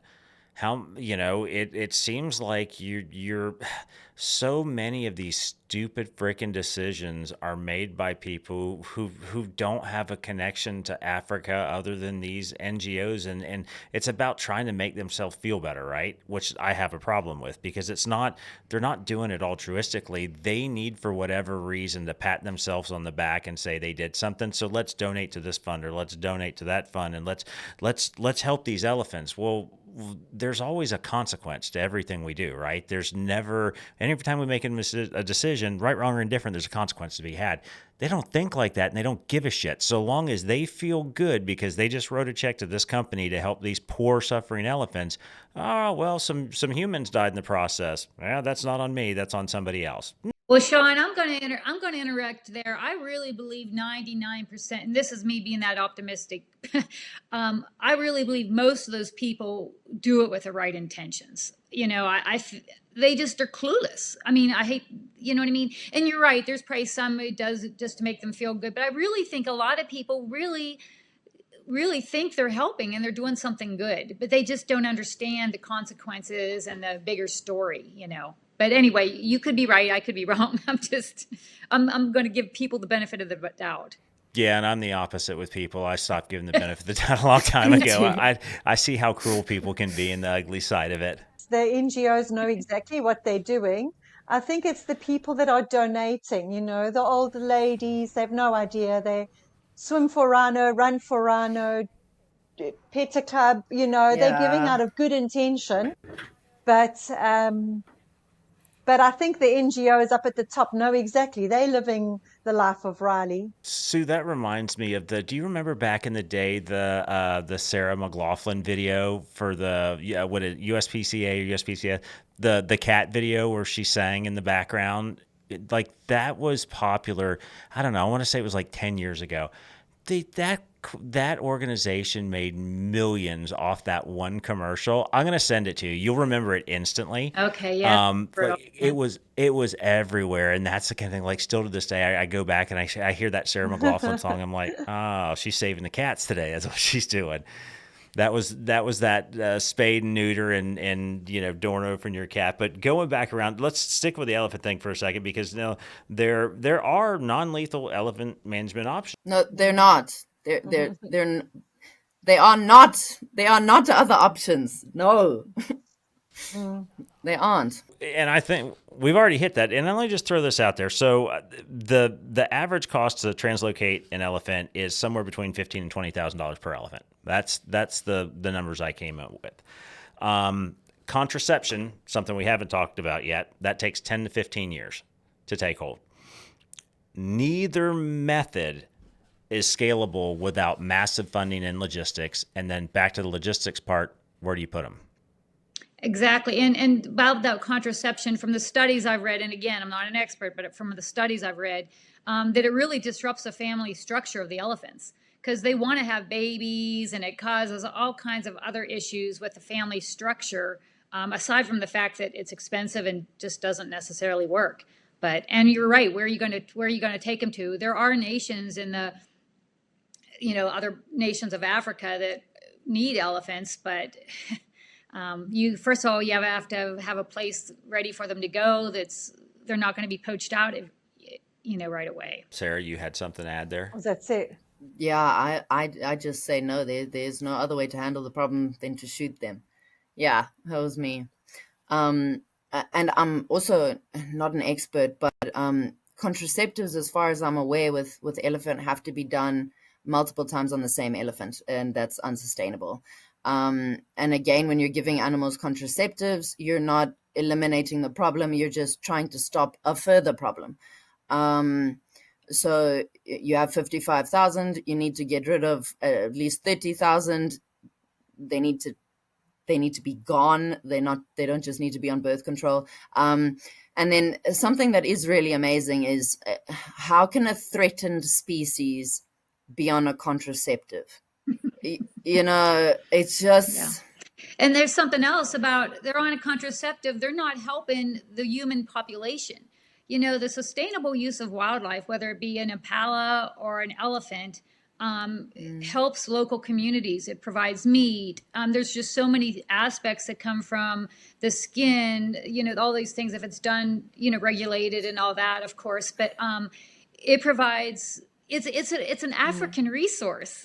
So it's just, yeah. Also, you made a point, Sue, but now it escapes me. I don't know why I'm losing my mind tonight.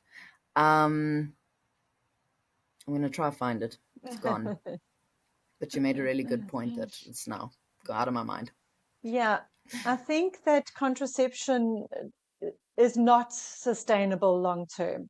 It's something that was tried out, and maybe it worked in really small reserves where they could dart them. I don't know how often they need to be darted, but it's not a long term sustainable solution. I think, we're back to sustainable again. We need sustainable solutions for our wildlife, for people, we need long-term plans. And I think that contraception clearly is not a long-term solution for elephant control whatsoever.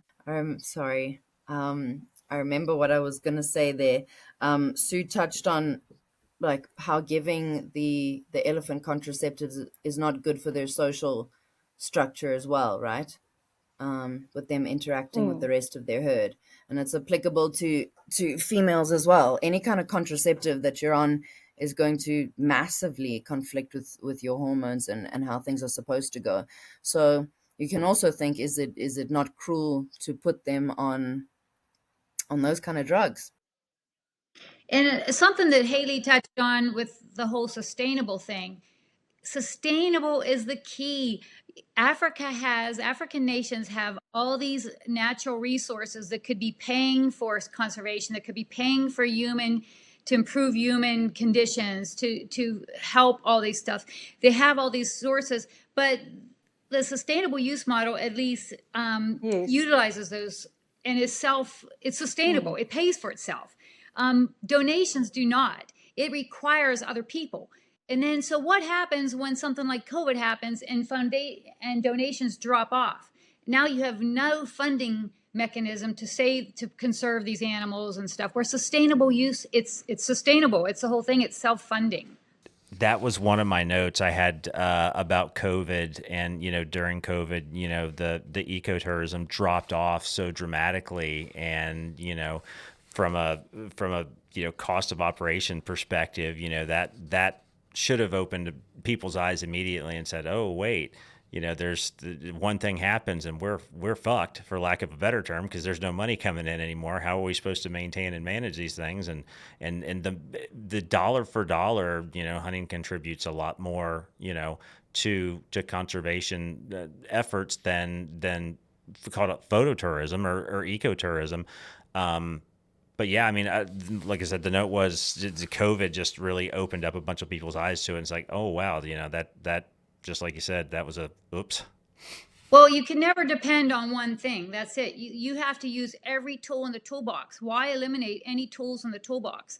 You use sustainable tourism. You use ecotourism. You use any other methods you have. You can use some donation NGOs if they're helping, but you don't put all your eggs in one basket, because that's when you really can get in trouble. Long-term solutions needed and sustainable tourism, long-term sustainable tourism.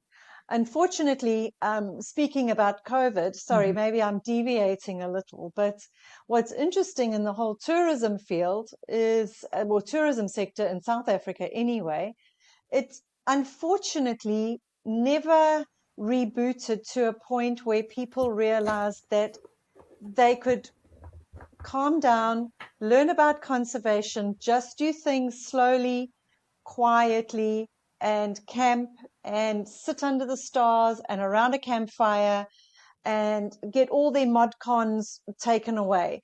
It has done the absolute opposite. It's like people are traveling more 5-star than they ever used to, traveling more 4-5-star than they ever used to, just wanting more. It's like it's almost fueled, sort of an insatiable well, we might never be able to do this, so let's just go and do it. COVID taught us that life could stop at any moment, so let's just go and do it. And people are, I mean, everyone that I know that's in photographic tourism said it's just gone crazy. Their numbers pre and post COVID it's completely on the up, which is a bit unfortunate. I thought it would reboot and people would say, well, we don't need all this fancy stuff anymore. Let's just get back down to basics. Like hunting camps. They're basic, they're amazing. They put you in touch with nature and the earth, and you're sitting around campfires, and it's just, you just got a bit of canvas between you and the wild, Let's get back to that.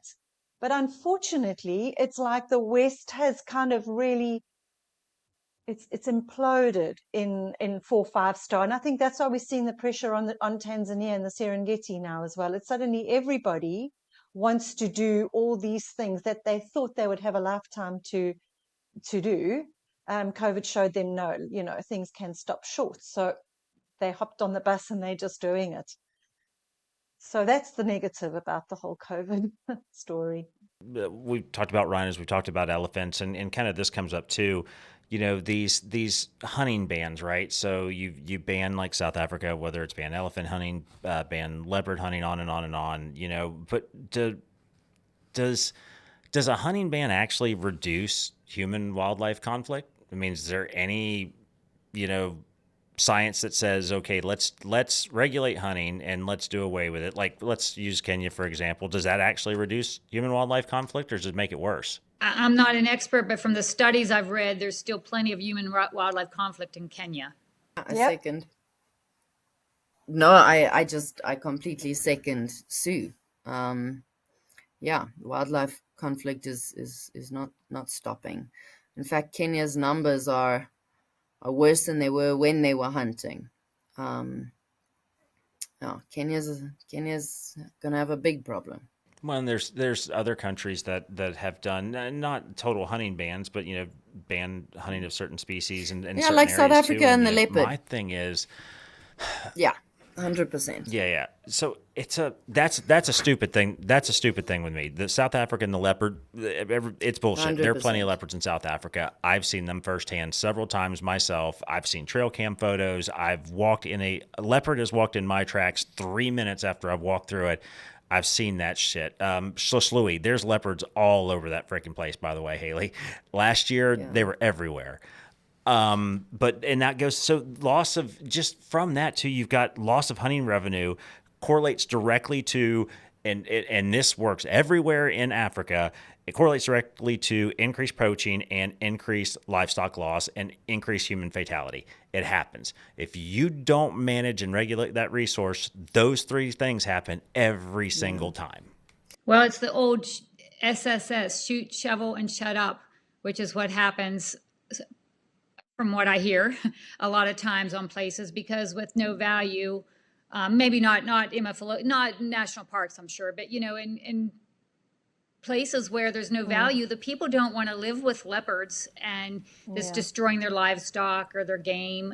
It's a sad reality. The farmers in the Eastern Cape, I spent a lot of time there, and you've got all these sheep farmers and cattle farmers in the Eastern Cape, and they're all bitching about leopards. And if you think they're only going to sit back and watch so many 100%. Sheep or so many cattle get killed before they take matters into their own hand, and you know what? Good. They have a right to protect their livestock. And if there's so many of them, the depredation is rampant like it is right now.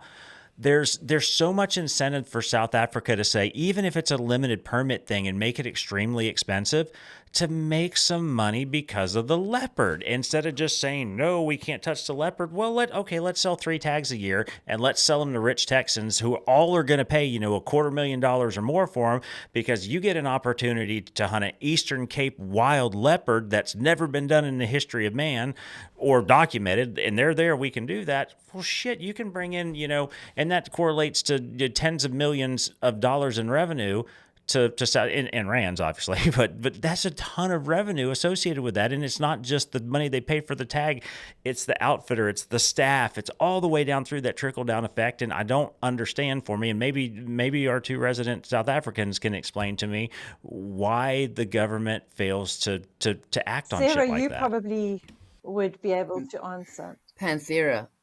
I don't know. Because it's nice to cuddle kittens, Sean. People want to cuddle kittens. That's why. Yeah,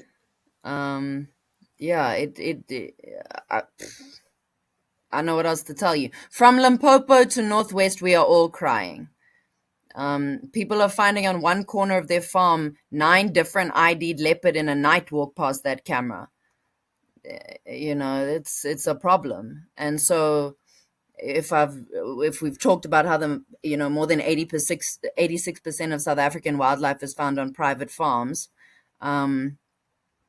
and the leopards are losing more and more of their natural habitat in other areas because of expansion, all those animals head off to the farm. And for example, my farm is a buffet. Yeah, I'd love to be a leopard out here. I have my pick and I have my choice. And yeah, it's a problem. But obviously you can't triple S because it's jail time and a fine. When it's ridiculous. We have too much of these pussycats running around and we need to start handling it. But yes, it's all because we want to cuddle the kitten. That's why. Yeah, and I'm not sure who does the counts for government. So the most accurate counts and the most constant counts were being done by hunting records. There are barely any counts. I would love if somebody would reply to this with some reasonable sources for recent leopard counts, because it's almost non-existent as far as I'm aware. Even when I did my book, when I was looking for studies, trying to find an accurate count of leopards was like trying to count ghosts. I mean, they're so elusive. There just didn't seem to be any accurate counts of leopards because they are elusive. But they can live right in the suburbs. They can live off of dogs in the suburbs. I mean, they're everywhere. From what I hear, they're not here in Idaho. So I maybe should not say so, but I did want to say something about human wildlife conflict. I want people to realize what it is like for people in African nations to live with wildlife like elephants and lions and leopards. Just when we were in Zimbabwe, out of the 2 trackers on our vehicle, the head tracker and the assistant tracker, both had lost family members to elephants. I mean, so, they deal with things that we just can't even fathom. And of course, when we were tracking elephants, they were going right past the huts, of these villagers. It was just, so you have to give them a reason to take the precautions to live with animals and to take extra, to take the extra danger. I mean, we picked up kids on the river. They were fishing, but there wasn't much fish. But anyway, they were on the riverbed in a little puddle, and it was about dark, and we were driving the riverbed, and these kids were scared, and luckily our trackers, we stopped and found out there was 2 lions on the side of the riverbed. And these kids were almost dark. They had fish in their hands. And anyway, needless to say, we picked them up and took them back to the village. But they were in serious danger being there in the middle of that riverbed, knowing that, that is just part of what they have to deal with on a day-to-day basis that we don't take into consideration. But we were in a hunting concession, so those animals did have value. So that's why there were, plenty of them. But no, it was just a small comment about how, we're not allowing South Africa to shoot leopards. In theory, you can shoot a problem leopard and you get a permit and you shoot it within however many days or whatever. That sounds all jolly great, and you can ask your crystal ball where the leopard is at any point in time. But was it in England the other day where they ordered all pit bulls to be euthanized? Was that England, or was that it wasn't the States? Hey, it was in the UK. Yeah. Oh, so in the UK, all of the pit bulls had to be euthanized. You can go Google it. I'm so sure they had to be euthanized. They said no more pit bulls in the UK, but we can't shoot a leopard. Are you joking? Go look. Yeah, Sean's looking. Say pit bull Yes, look. Look. I mean, you can't make sense. That's a bit hypocritical. Exactly. You can't make sense of this stuff. It's just to fit your agenda. You can go euthanize a whole bunch of dogs because you're not happy with them there, and some of them are aggressive, but elephant who are killing people or leopard who are killing people are not a problem. You can't shoot one. Well, look at Europe. They don't have hardly any predators left. I mean, or at least not England. They want to tell everybody else, but what predators do they have on their thing, What have you found, Sean? They've destroyed theirs. Yeah, so that's actually a real thing. It is. Yeah, So I guess they've called the band the XL Bully, which is, I guess, a large breed of pit bull. And they've banned them. And there's through May of last year, there was already 450 killed in Wales alone. Yeah, it's an actual real thing. So May of 2024, around 400 were euthanized in England and Wales after the ban, which there's some compensation paid out to the owners, but they just literally came in and took their dogs and killed them. But let's just pet the nice little kitty cat. Well, and that leads to the why are some predators protected emotionally while others are demonized? Maybe there's one for you. Maybe there's it's all about perception. The poor hyenas. I love spotted hyenas. They're the coolest animals, but most people just look at them terrible. Again, I think it's Disney. But and they're not cute and cuddly as a leopard or a lion cub, I guess. But Haley and I saw a bunch of little babies when we were there, and they are the cutest things when they're little. They are so cute. I think it is. It lends to that. It's the beauty of these animals. It's how special they are. I mean, if you can look at a leopard and not think that that's a gorgeous animal, I don't know what to say, but I think that's what stops it. So you have to come to sort of some rationale in your head is how weak is your heart? Is your heart so weak that you'll eventually get there where it's just end of the species or nobody cares? Or are you being sensible? So, I mean, all of these animals we talk about are amazing and priceless, and that's why we do what we do. Elephant are priceless, rhino are priceless, leopard are priceless, lion are priceless, the honey badger is priceless. It's all really, really priceless, and that's why we have to look after it. So I think that's why it's hard. It's emotional, they're beautiful creatures, but we have to manage them. I think people don't understand conservation, and they're trying to connect back with nature. And the closest that they are able to is with an elephant or a lion, some big, sort of iconic looking, gorgeous animal.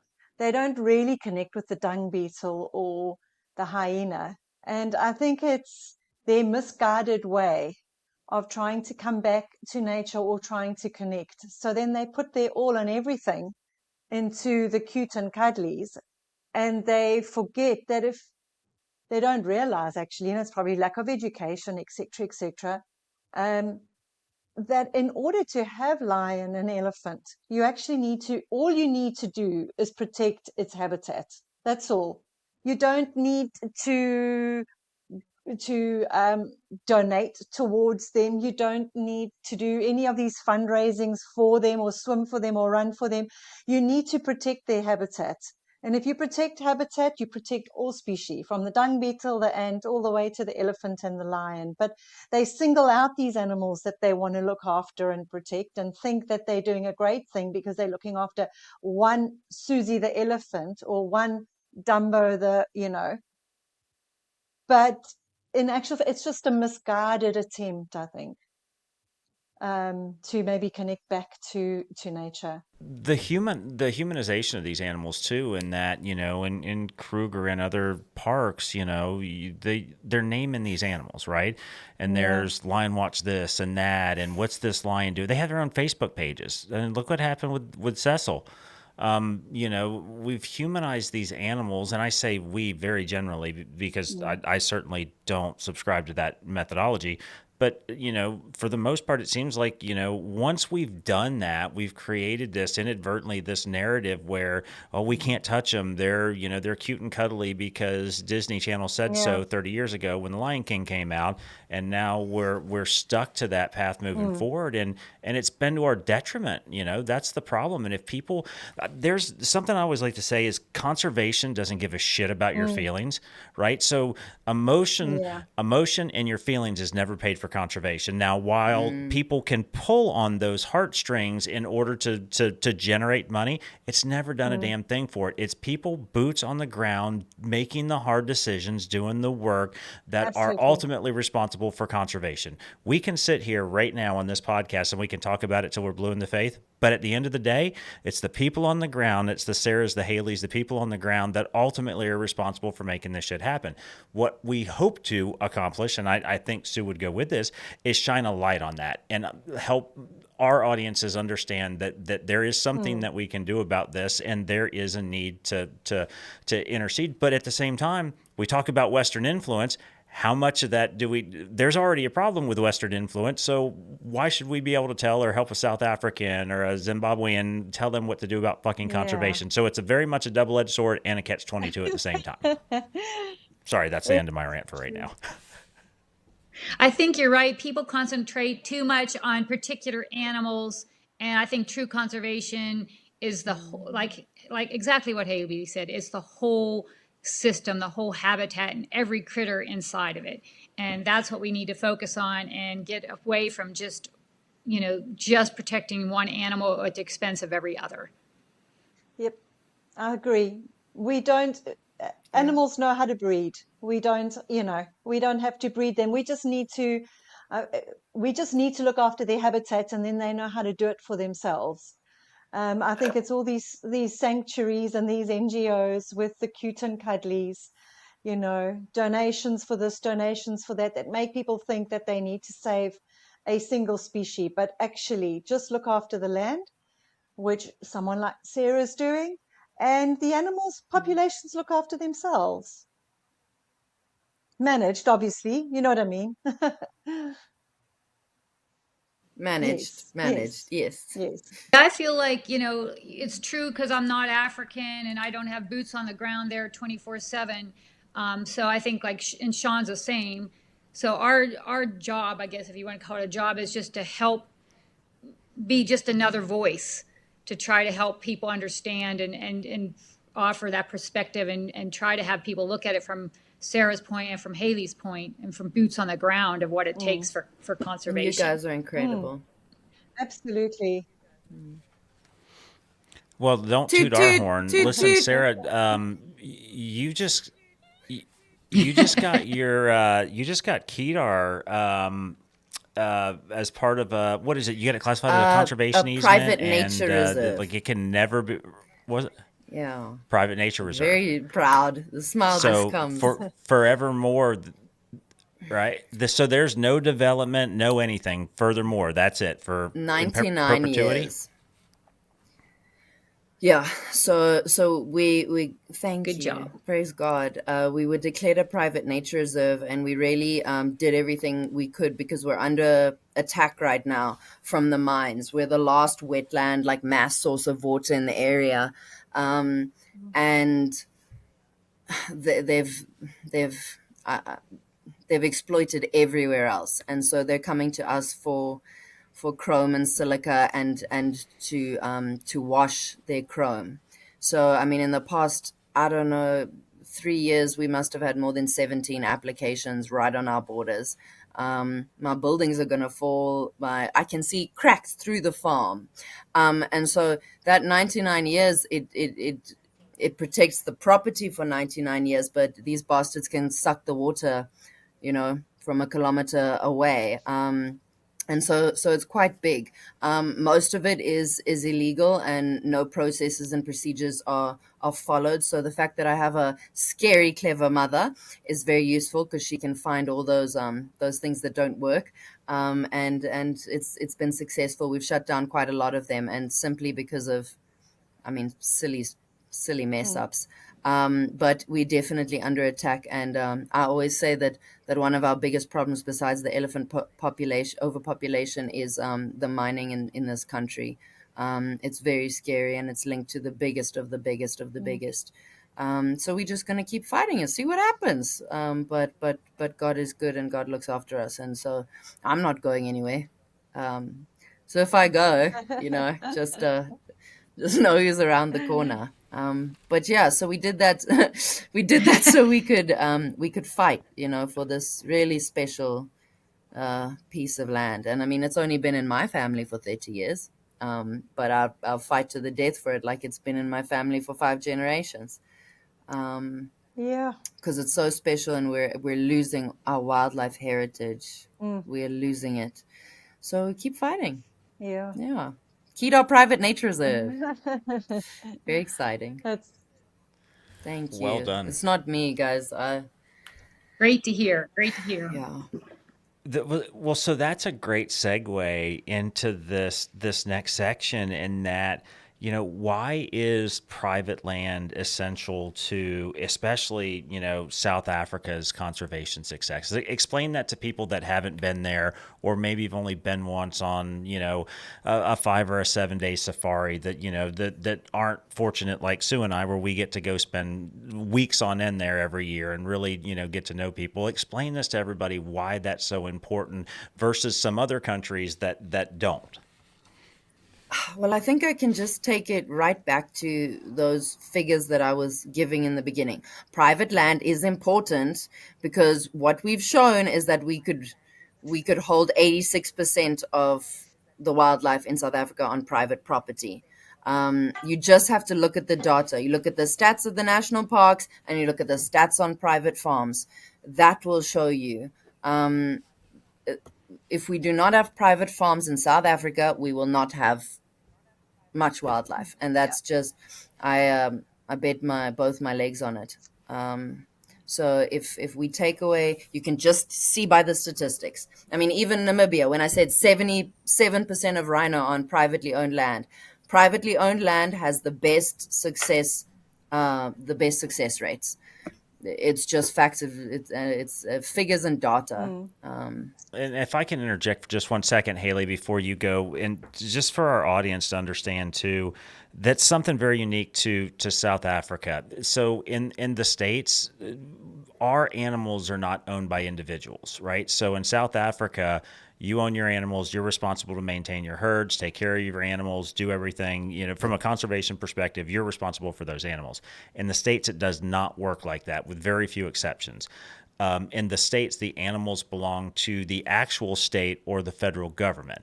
And, so the idea of ownership of a wild animal is very foreign to I'm going to say the vast majority of people here that haven't hunted outside of the United States. So I just wanted to bring that up there, that people don't always understand that's how it works there.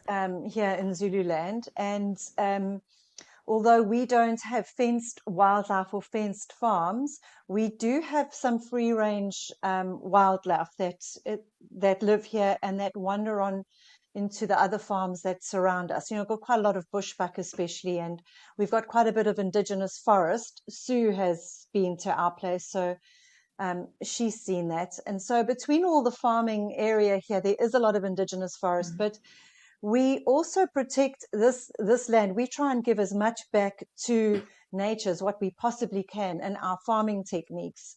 We've been on this farm for 40 years, and my husband's family previous to that. So the farm's been in the family for over 100 years, and the community live right here on our boundary. We've got the Zulu King's land, the Ngonyama Trust, which is right here. So we do employ a lot of local people that work here. But we've had to, over the years as well, realize that they are traditional hunters. And how do we look after our wildlife that roams free here between all the farms and protect them from poaching? Because we have, on weekends, it's very common to hear gunshots, while they're poaching down in the valley. right on the farm. So there's all these issues that owning private land, we're talking about owning private land in South Africa. It's not just necessarily your game ranches that are fenced with wildlife in them, but there are lots of commercial farmers that are responsible for people, communities that live on our borders, as well as the indigenous bush that's, integrates between us and the wildlife that wanders through. And there again, we are responsible for looking after the wildlife that wanders through. It's not state owned or anything like that. So we're not given any anti-poaching. We have to fund for our own anti-poaching to be able to try and protect the wildlife we do have. And we really do have a problem with packs of dogs running through. And so it's a continual juggle. I think living in Africa is not for sissies. It's gorgeous, it's lovely, and obviously we've all got our struggles, as everybody has. We've all got our struggles, but it's certainly worthwhile. Sean, I just want to mention too, for the audience who might not understand how South Africa came to this point, is, in the old days, South Africans to farm and ranch were killing the very wildlife that they're now protecting. I mean, because they were competing against cattle and goats or whatever, or farm ground. And then some smart rancher one day said, why am I killing all these animals when I could, use these wild animals as my livestock, or I don't want to say livestock, but a game farm. So that's how it kind of started. And Sarah can, make it better and explain it better. But basically, that's when the switch started happening. Farmers and ranchers, once they had value of the wildlife and realized they could, market them and use them sustainably, they're not fighting the wild animals now. Before they were fighting the wild animals. Now they just have to let nature do its thing, let habitat do its thing. Like Haley always says, you give it habitat, you're going to have wild animals, they'll repopulate. So that's how the whole game farm thing kind of transitioned from farms that were trying to grow stuff on unproductive farm grounds and dry areas. It just wasn't, a lot of those areas aren't really made for crops. And then they're trying to grow or raise animals on that's also not well suited, where the wildlife is suited for that environment. So that's how it kind of came about. And another thing you should know about game farms is a lot of people in the States picture a game farm like, 20 acres of fenced ground out there. That may be some cases that are smaller areas in South Africa, but most game farms that I've been around are like huge areas. You don't feel like you're in a fenced area in most cases. I mean, you might see the fence once in a while, but it's not what people picture as far as just a fenced area. So did I explain that right, Sarah? Is that kind of how it all came about? Yeah, I think so. Yeah, I think privately owned game farms, for lack of a better word, is only like 17% of South Africa. But we have 86% of the animals, which is pretty nuts. You beat me to it. I had that stat here. Yeah, we now have more animals than we did 100 years ago. But on Sue's point, when the colonizers got here, as when they got anywhere, they like to hunt, just like they killed the American buffalo and that sort of thing.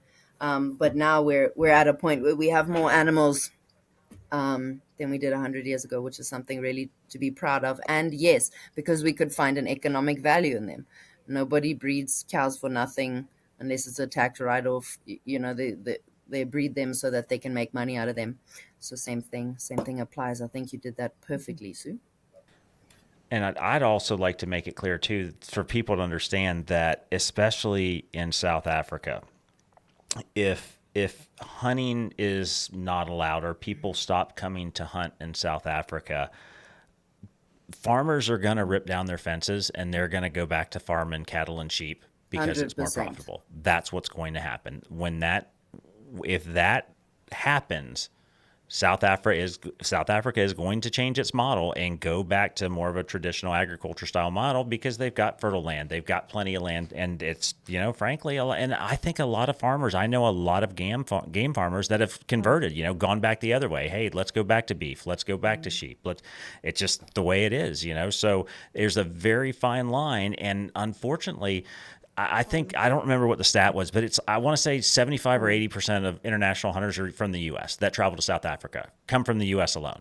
I don't know from an ecotourism perspective what that number is, but it's a big number that come from the United States. Well, you know, everybody has to pay their bills. Absolutely. I mean, we might not like it, but land has to pay for itself. If you have land, you've got to pay the taxes on it. You've got to make it worthwhile, whether it be 10 acres or 1,000 acres. You know, Haley's farm, it has to pay the bills. Sarah's place has to pay the bills. I mean, unless you're independently rich and can do that, land just has to pay for itself. Absolutely true. They say game farming is your most expensive hobby. And it really shouldn't be like that. It's one hell of a hobby, this thing. Let me, and this kind of goes back into, we've circled around this a couple of times, but, you know, we've talked about Western influence.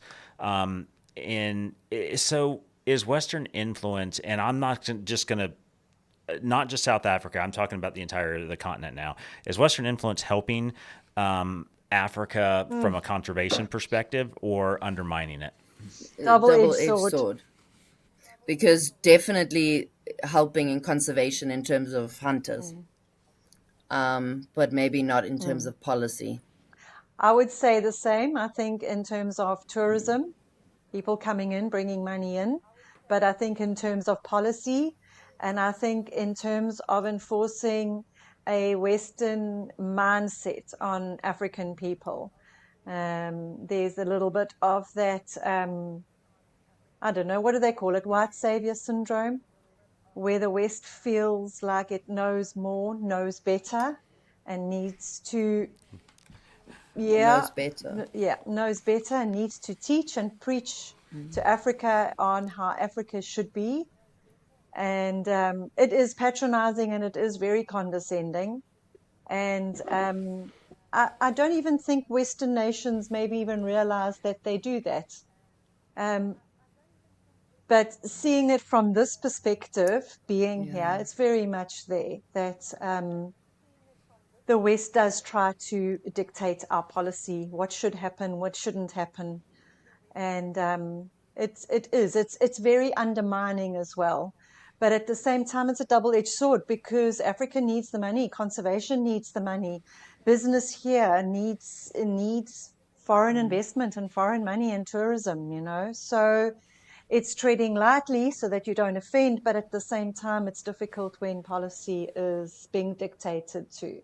You know, when people attack me for whatever reasons, I always say, you're right. If an African nation does not want to have hunting, I totally support that. I support whatever. If Kenya decided to do that, I might not agree with it, but I support their decision because that's their right. Just like it's South Africa's right to have game farms and do what they do. I mean, we should not be able to tell them what they should do. I mean, I'm trying to help people understand and try to educate, but it's not my place to tell them what to do. I see and I have my opinions of what works and what doesn't, but it's neo-colonialism in my view when Western nations try to tell you guys how to run your countries. Yeah. And hunters often, and I'm not a hunter, but hunters often get accused of that themselves. Oh, it's the colonialism mindset. And I'm like, well, you're the neo-colonialist trying to tell Africa now if Zimbabwe chose to use hunting as part of their conservation program, then you should support that, not try to tell them what to do, you know, same vice versa for anything. But I look at it like for example, if a South African told me how I should be managing my whitetail or, you know, turkey population, I would quickly look at them and tell them to F off, right? So that's the hypocrisy of it. You know, I sit here in front of a camera and I talk to people about the importance of conservation, especially on the continent of Africa, but I'm guilty of it myself. Like, who am I to talk to people about that and try to, I'm not trying to blow smoke up anybody's ass. At the same time, I've just got a passion for Africa. I love it there, and especially South Africa. I fell in love with it the first time I've been there. The first time I went, which is nearly, it's over a decade ago now. And every time I go back, I just want to go more and more and more. And I meet such great people and have such great experiences. The country's just given me so much. To me, I feel like if I can give back just a little bit of that, Yeah. it makes me, at least makes me feel better anyway. And, we absolutely appreciate people like Sean, like you and Sue, because you do love Africa and you do have a passion. You can feel it speaking to you. And it's not, I think it's great to discuss, and that you have this platform where people can speak and, offer their own opinions or their own experiences. And so I'm truly grateful to be able to be here just to offer that. It's not like I know everything either at all. It's just my own lived experiences that it's just about sharing, and so thank you anyway for having me and for being so open as well about our continent and loving it so much. And yes, we are all offering opinions, and that's what it is, and it's great to chat. And I think it's about education too. Education is really important, and I know Sue does a great job. She does a lot better job of it than I do in educating people. The more people we can educate about what goes on, not only internationally but in our own backyard, I think the more successful we'll be as a group. And it's we have this fight every day now with I'm going to call it in the States we would call it the left. But our rights to have the ability to hunt and fish and enjoy the outdoors are constantly being infringed upon. And if we don't stand together as a group and stop fighting amongst ourselves, one day we might not have that available. So these unalienable God-given rights may not be God-given before long if we keep going down this route. It's so easy for them to take advantage of one person doing something stupid or one person saying something that they shouldn't have. And unfortunately, the rest of us pay for it when that happens. I think you're right. We have to stick together as far as, and support those that are ethical and, do all the, but then again, that whole ethical is a whole different ballgame. So maybe we shouldn't go there, but I mean, legal and support, whether you like that type of hunting, whether you support cougar hunting in California, as long as it's done legally and it's regulated, then we need to support that, because if you don't, they're going to pick it apart piece by piece. And now in California, they got rid of it, but now what do? They kill the cougars by game. The government has to pay to kill them because there's too many of them. So did you really help anything? Now instead of bringing funding in, the taxpayers are paying for it to happen. So it's but anyway, that's a whole other thing. Sorry. Well, no, that's great. And listen, guys, I've had you guys on for nearly 3 hours already. I just looked up at the counter. I'm like, oh my God, we've been at this for like 3 hours. So really, I'm going to go ahead and wrap this thing up. And I appreciate everybody's time. And I know, Sue, like last time you and I talked, I mean, we looked down and all of a sudden we were at it for hours. So like the whole 2 hour mark, it never works real good. And we didn't really go down rabbit holes. We stayed on topic pretty good this time too. Mm-hmm. It was a good conversation. Yeah, I like it. There's Sarah. There's Sarah back. Sorry, guys. We were just talking about you behind your back. It's fine. Let it go. Let it out. It's okay. I accept it. What I was saying when you just came back on is I just looked and we've already been at this for nearly 3 hours already, and we did a really good job of staying on topic too. We really didn't drift down too many rabbit holes. But for sake of time, I want to try to wrap it up with this. If everybody's okay, or actually, is there anything, Sarah? I know you put a lot of you've got a bunch of paperwork in front of you. Is there anything we didn't cover that you really want to hit? I don't know how much time the ladies have, but I'll summarize really quickly. So I wanted to talk a little bit about EMS and the elephant in the Johannesburg and Pretoria Zoo. So EMS was a foundation that was started in 2014 by, so we have a very well-known man. He was a South African billionaire called Doe Steyn, and he has two sons that live in England. And they started a foundation for animal welfare and child welfare and blah, blah, blah, in honor of their mother, which is very nice. But they also have this farm this game reserve called Shambhala. And so historically, all the elephant in Shambhala are considered captive elephant. I think there's like 10 of them or something. There were originally 10 of them or something like that. They were all considered to have been bought from captive environments. So we keep in mind that none of the elephant there are considered wild elephant. So EMS filed against the Johannesburg Zoo and the Pretoria Zoo, and managed to convince or pressurize the Pretoria Zoo to give them their elephant, Charlie, who was there for like 24 years in Pretoria Zoo. So now he's being retired to Shambhala, which might just be the easiest way to get an elephant. They're also trying to take the 3 elephant from Johannesburg Zoo. They charge about 70,000 Rand a night to stay in that hotel, 1,000 Rand a game drive per person, where a poor kid could walk into one of the zoos and see an elephant. That's probably the only opportunity they'd ever have for 100 Rand. It's just very interesting. It's also interesting that Shambhala is all about animal, welfare and looking after the elephant. But still, 3 years after they started the foundation, Shambhala were riding on the back of elephants, doing elephant back rides. So it's that was just also something that I wanted to mention, is that EMS is quite interesting, and there's a few things there to look at and uncover. It's not so black and white. And why are they taking elephants out? Listen, in a zoo, if an elephant is not looked after, or if an animal is not looked after and it's hungry, etc., etc., yes, I get it, but why not go take a starving elephant out of a different area than one that's well fed and quite well looked after at a zoo, where it might be the only opportunity people will ever be able to get to see that animal. So I just wanted to mention that one. That's quite interesting. That seems like zoos are a whole one of other those podcast things on its own. They're another one of those catch-22s. You hate the idea of a zoo, but at the same time, if they're treated right and have a big enough area and fed well, it does spark something in young people that will never see them in the wild. So, it's another one of those gray areas where if it can spark somebody's love for elephants and wild creatures, then, as long as that animal's being treated right and fed and has enough space, I mean, zoos don't do anything for me, but I understand that not everybody can get to the wild.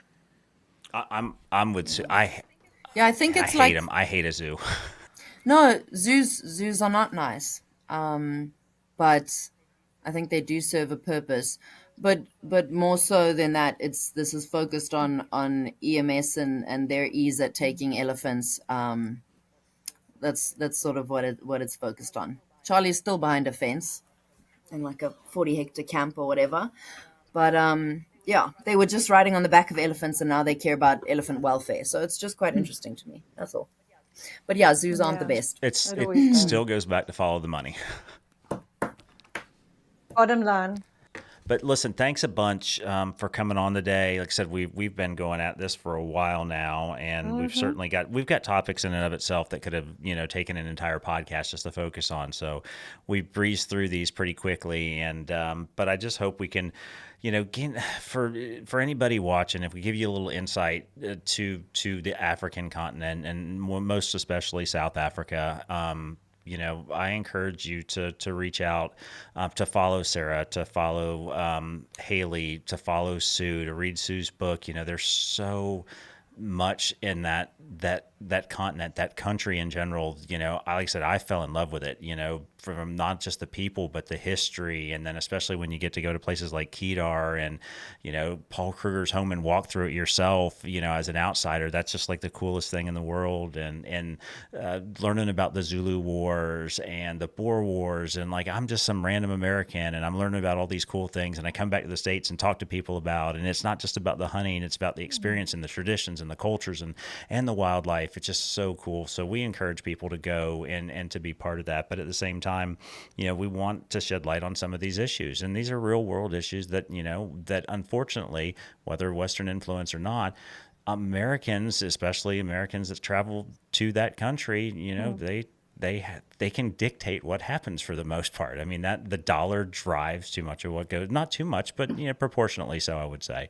But close with that. And Sue, any final words from you? I just want to say basically the same thing. I don't think you can go to Africa without, I'll get all emotional, without falling in love with it and falling in love with the people and falling in love with the wildlife.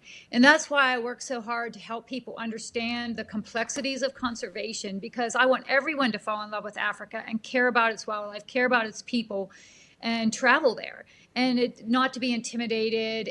It's just such a special place. It will touch your heart in ways you will never really be able to put into words, and also just understand that there's just no one size fits all answer. It's very complex. Conservation is complex. It's just not one simple answer, and we need every piece of the puzzle to keep habitat wild and wildlife wild and people living so that they'll live with wildlife. That's my spiel. Yeah, I just want to say thank you very much for what you're doing for Africa, for our continent, and for your genuine love and passion for it. And may we continue with our conservation education narrative here. And yes, thank you. Well, thanks for being a part of it too. Sarah, you wanna sing us out of here? I'm sure all of us got emotional when we listened to Sue. I think it's why we do, and I hope I'm not going to get emotional, but Sue, you made me emotional.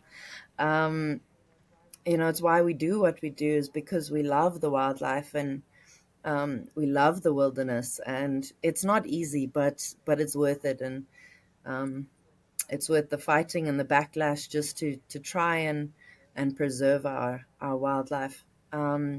So again, as Haley said, thank you to you two, who you don't have to do it. You don't have to think about South African conservation, and furthermore, you don't have to go out there and try voice your concerns and do a really, really good job at it too, by the way. So thank you for you guys. Thank you. Thank you. Thank you. Well, thanks, guys. And I'll leave everybody with one last thought. So I was taking notes through this whole thing, and we're going through all these topics, and I wrote something down. And my big takeaway, through all these conversations is conservation isn't about what feels good. It's about what works. And unfortunately, what works is often uncomfortable. That's true. Well said. Well said. So guys, thanks a bunch for joining us. And until next time, this is Sean Kogut, Saltlick Worldwide Podcast. Live free, hunt hard, keep chasing that adventure.